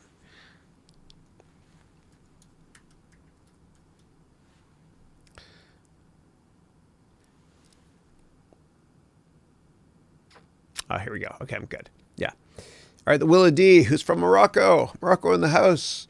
He's saying, shall I use a software product to manage my company? It's a startup. I'm willing to start in 2020 after failing in running them in 2019, 18, 17. Yeah. So I recommend, I think that the only software that's worth really using is maybe QuickBooks. It's made by Intuit, ticker INTU. And it's what I've used a lot in running my companies. It's really easy too. And what I did in the past was, I went cashless. And so I only use credit cards for my business. And what happens is QuickBooks would go and get my credit card statements electronically, automatically, without me doing anything. It would then get my bank statements from Citi electronically without me doing anything. It would then pay my employees without me doing anything using QuickBooks Payroll plugin. And it would automatically send all the federal as well as state tax forms to governments on time without me doing anything. And at the end of the year, I would provide password access on the cloud to my accountant at Herb Levy here to do all my taxes. And they would just get it online. And it's so easy to use. It basically shows you graphs or charts of money in, money out. And you can always go up to the menu at the top and say, hey, make an income statement, make a balance sheet, make a forecast. So that's why I recommend checking out. Aside from that, I think that Microsoft Word and Excel only because I think that you need to write a business plan first. And you got to take my course, the complete business plan course. There's a 30-day money-back guarantee, as with all my courses. But take that course because in that course, using Excel and Word, I teach you how to make a business plan in 9 hours. And I provide you with 50 templates, all Microsoft Word-based, to use for your business plan. And most people don't write a business plan, which is why most businesses fail. Failing to plan is planning to fail. So anyway, check out that course, the complete business plan course. I think you'll find it helps. Humbly, I hope so. Thank you. All right, Melody's saying, what's your fitness goal for 2020? I'm working on losing weight, but being able to run 4 to 5 miles a day with ease. So for me, I would. That's awesome. So for me, I had this goal by April 21st or so of gaining 15 pounds of muscle. And you can go and I vlogged about it last April when I built the gym and I showed you high speed mode. So we'll see if we get there. I'm a little bit behind schedule, to be honest. Yeah. So I'm trying. That's my fitness goal. But for me, it's hard because I don't think that just measuring your weight makes sense if you put on some muscle, because muscle weighs more than fat. And so I think what makes sense is to look at a body fat index. And you can buy these great products from a company called Omron.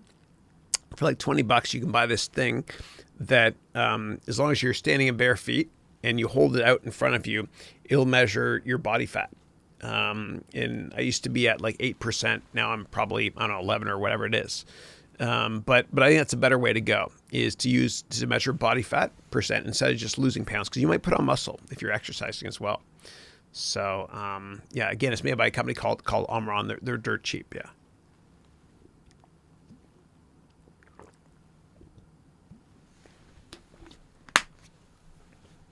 All right.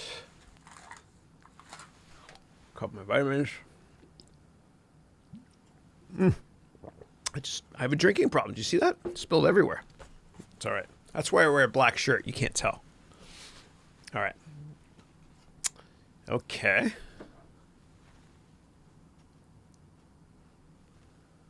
It's fine. All right. Next up. Oh, cool. So Karik's currently in Guargon. I'm so ignorant, dude. Is that part of India? I think you mentioned you're from India. I feel so ignorant.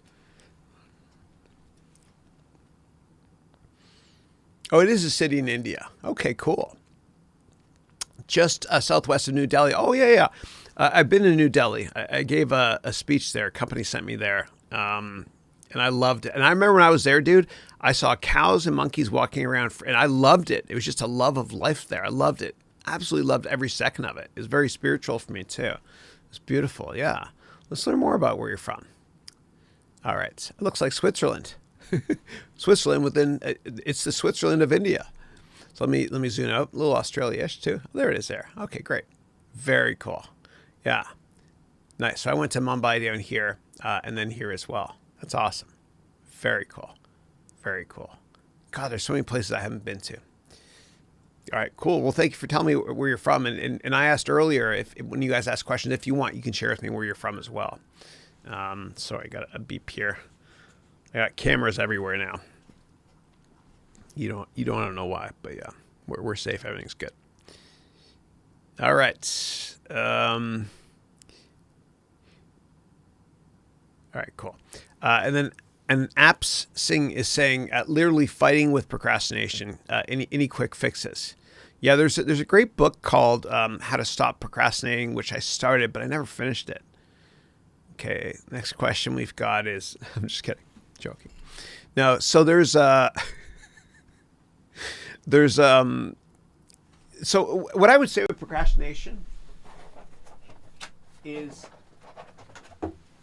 write down your goals. Okay, you got to write down your goals every day, and you can get this one pager from my website. Okay, and you can customize it yourself as well. And you just go to harounventures.com, and then you can download harounventures.com/schedule, all lowercase. You can download this template, and then just make this every day, except weekends, and just schedule your days. And I promise you'll be more productive, because if you want to get something done, you give it to a busy person. And you know that person I'm talking about, that person that's, that's good looking, dresses great, that has, they're in great shape. They have a great personal life. They do exceptionally well in their career as well. And you're like, damn it, why is everything working out for that person? Because they stay busy. The more you do, the more you'll get done. So I think you got to schedule each day, and you can download that from my website if you want to. Yeah. And also when it comes to goals, you gotta, when you come up with goals, you got to make sure you set a deadline date, and you tell people about it as well. Because next time they see you, they'll say, so how's that book coming along? Right. Which is what happened to me. And the problem with New Year's resolutions is 90% of people give up on their New Year's resolutions by the third week of January because they didn't set a deadline date. So you got to write down your goals and deadline dates and vocalize them. Tell other people as well, because that will put pressure on you. And I say it with love in my heart, to get it done. Yeah. So I would start scheduling every day using that template I told you about, and write down your goals. And within your Android handset or your iPhone, whatever, make a calendar entry at 5 a.m. that repeats every day called goals ... Open it up, and in the description field, you write down all your goals. So that's the first thing you see every single day when you get up, and update them often. Yeah. And you know what, dude? Go on a long walk. Go on a long walk. It's January 2nd. You probably don't have work today. Go on a long walk right now. Turn off this webcast. Go on a long walk, and just write down your goals and have fun with it too. Stop by your favorite tea or coffee shop, get a latte or whatever it is you like to drink. And maybe bring your earphones with you and listen to classical music. And during that long walk, find a park bench and sit down and write down your goals on your Android handset or iOS device. And again, make it and type directly into a calendar entry at 5 a.m. and have that calendar entry repeat daily. And make it private too if you don't want other people to see it, whatever. And if you work at a big company and they give you a phone, if you have the budget for it, please get the exact same phone, the exact same one, but have that for personal use only. Yeah. Okay. And Kartik is saying, hey, Chris, hey, man, I want to move outside India, but my parents blame me for not taking care of them and also say that I do not love my country. Oof. Oh, the guilt, huh? God, that's tough. Do you have other siblings that could help take care of your parents as well?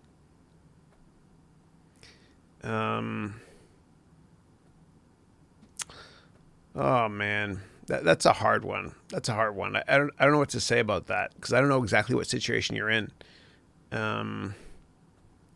But your parents should respect the fact that you want to follow your heart, and pursue a career that you were born to do, that you're passionate about. But if you can, maybe find siblings to help, or other people as well you can hire. I don't know. But it's so hard, man. It's such a tough one because I don't want to come across as a selfish jerk. But this is your life, This is your life to live. Not theirs, not anyone else's. And yes, I do believe that obviously supporting our parents is important, but at the same time, you got to find a balance. And you got to live your life in your own terms. And if you can find a way to support them somehow, meaning get help from your brothers and sisters if you have them, or aunts and uncles or cousins or whatever it is, or hire somebody part-time if you have the budget, I don't know. And maybe you get your other siblings if you have other siblings, and you all pay into a pool of money to have a person hired to help out with stuff as well. If that's a luxury you have. If not, I'm sorry for bringing that up. But you don't want to spend your life living someone else's life. This is your life. You got one shot at it. And there's got to be a way that you can balance both. Sorry, that's my alarm going because I got to wrap up this call. So I got the MBA call. So what I'm going to do is, and Kartik, if those answers didn't help, let me know, please. I'm going to fly through the questions that are left, and I'm so sorry I won't be able to answer all of them. If you're an MBA degree student of mine, then you can ask the questions at 11:15 a.m. on our MBA call, which starts in 14 minutes. All right. And then Esmin is saying you should be proud to play video games because they teach a lot of life skills. I can get into detail if interested. No, I agree with you, man. I learned about business and about bonds from playing SimCity. Yeah. And then my kids, they play, and I play still, Clash of Clans, Town Hall 13. Woohoo. And, I kind of went through it with them just for fun. Barriers to entry are the city, the walls around the builder base or the whatever. And then, anyway, there's lots of, the treasury you have is like the treasury department, right? Where you store all your gold and stuff. And there's a lot of other fun stuff we do that way. I was going to make a course on that a while ago. All right, Marin. Hey, Marin, saying, hey, Chris, thanks for the access to you. Please also thank your family for giving us time with you. Thank you. I appreciate that. And they are home today. They're just hating me right now. Like they didn't say it, but they're definitely hating me right now because no Fortnite today. No Fortnite thing. You know what it means to take Fortnite away from a kid? Yeah. All right, because I'm using the bandwidth here. Kartik's saying, Chris, I'm taking a leave tomorrow from work to reassess my life. Good. Yeah, and I think we should all do that at least once a year. At least once a year. Yeah, it's a great investment in yourself. Yeah, you got to take care of your family first, then you, and then your work. A distant third. Yeah. And Jose is saying, do you know the steps I should take to be able to live in the United States? I founded a marketing agency with my U.S. partner in the United States, but my name is not on it because I'm Mexican. Yeah. Yeah, it's kind of, I don't know, dude. I don't know the right question about that. I think if you work at a large company, that's American based and you want to transfer internally after you do exceptionally well, they'll walk through walls for you. It is a possibility. That's what I would say. Yeah, but ask me about it again next week because this is something I don't want to just give a half-assed answer. I want to go into more detail and I got to wrap up the call. Okay, so Kartik is saying, hey, Chris, how to do my work if the person who sits beside me is always negative and talking about people behind their back? Yeah. So I used to work beside somebody that talked all the time. And what I used to do was I would bring in a Bose headset because I was on a trading floor sometime at one point in my career. Bose headset. Okay. And, I could use it for when I'm on the phone or listening to a webcast while I'm watching there or just to block out that putz beside me. So you could try that. Yeah. And then for that person, never give in.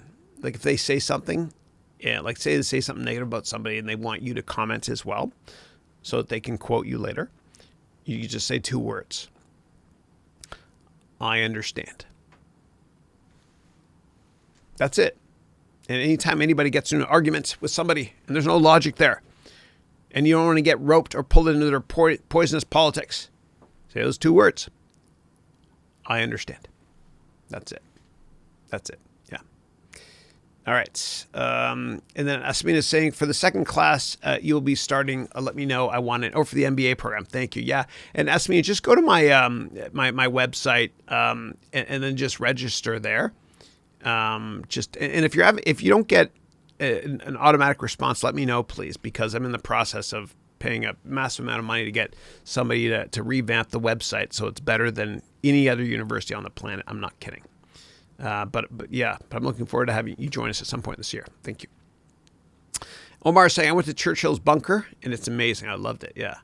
And then you said another quote I saw there was action this day. Yeah. Churchill did some amazing things. Amazing things. Yeah. And then Fahad is saying, hey, Chris, hey, man, does it make sense to join a company which might get acquired? The company is profitable. I mean, maybe you're talking about the tech sector. I don't know. But usually there's like 50 rumors of an acquisition for every one that's actually true. And if it does happen, then make sure that when you join that company, you find a lot of mentors. The second you join, the first 2 weeks, it's kind of like you're the new kid in town. Everybody's going to be willing to sit down with you.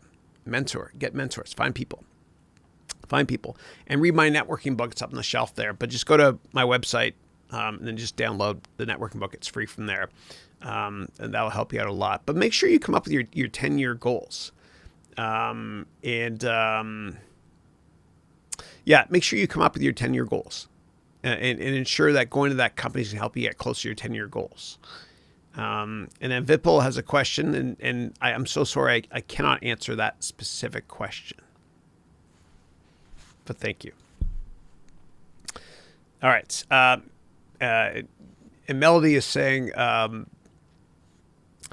Chris, can you share that spreadsheet with me? I'd love to use it with my youngest children. Yeah, absolutely. Absolutely. Just Melody, send me a message to my LinkedIn, and I'll make sure someone from my team sees it. And just give me your email over LinkedIn and remind me what it is. And for other people that if you message me, I'm so sorry if I don't respond. I get an insane number of inbounds. It's so hard, but I'll know to look for Melody. I'll do a search on that. I'll send it to you. Yeah, for sure. It's awesome. Sorry, I wasn't able to share that for you.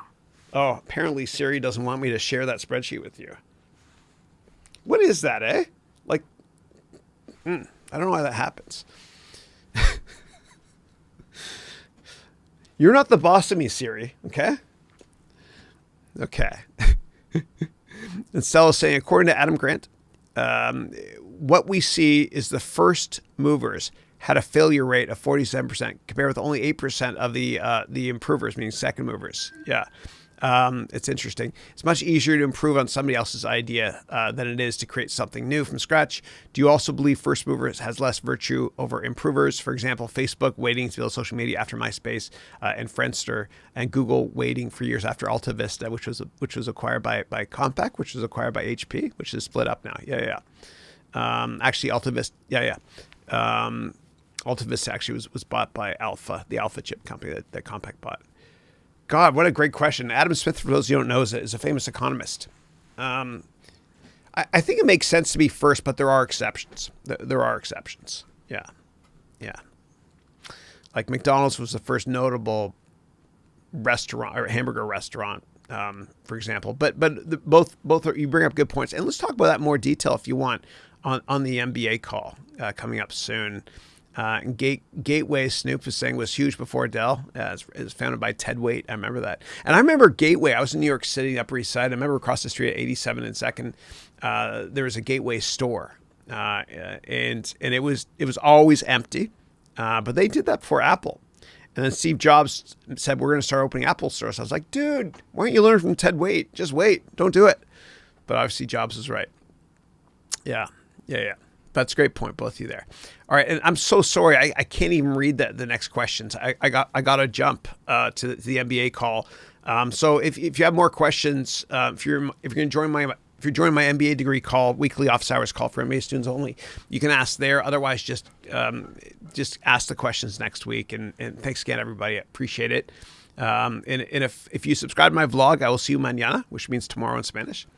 Otherwise, God bless you all. Have a wonderful weekend. And I'll see you next Thursday and every Thursday at the exact same time, 8 a.m. my time. Thanks again.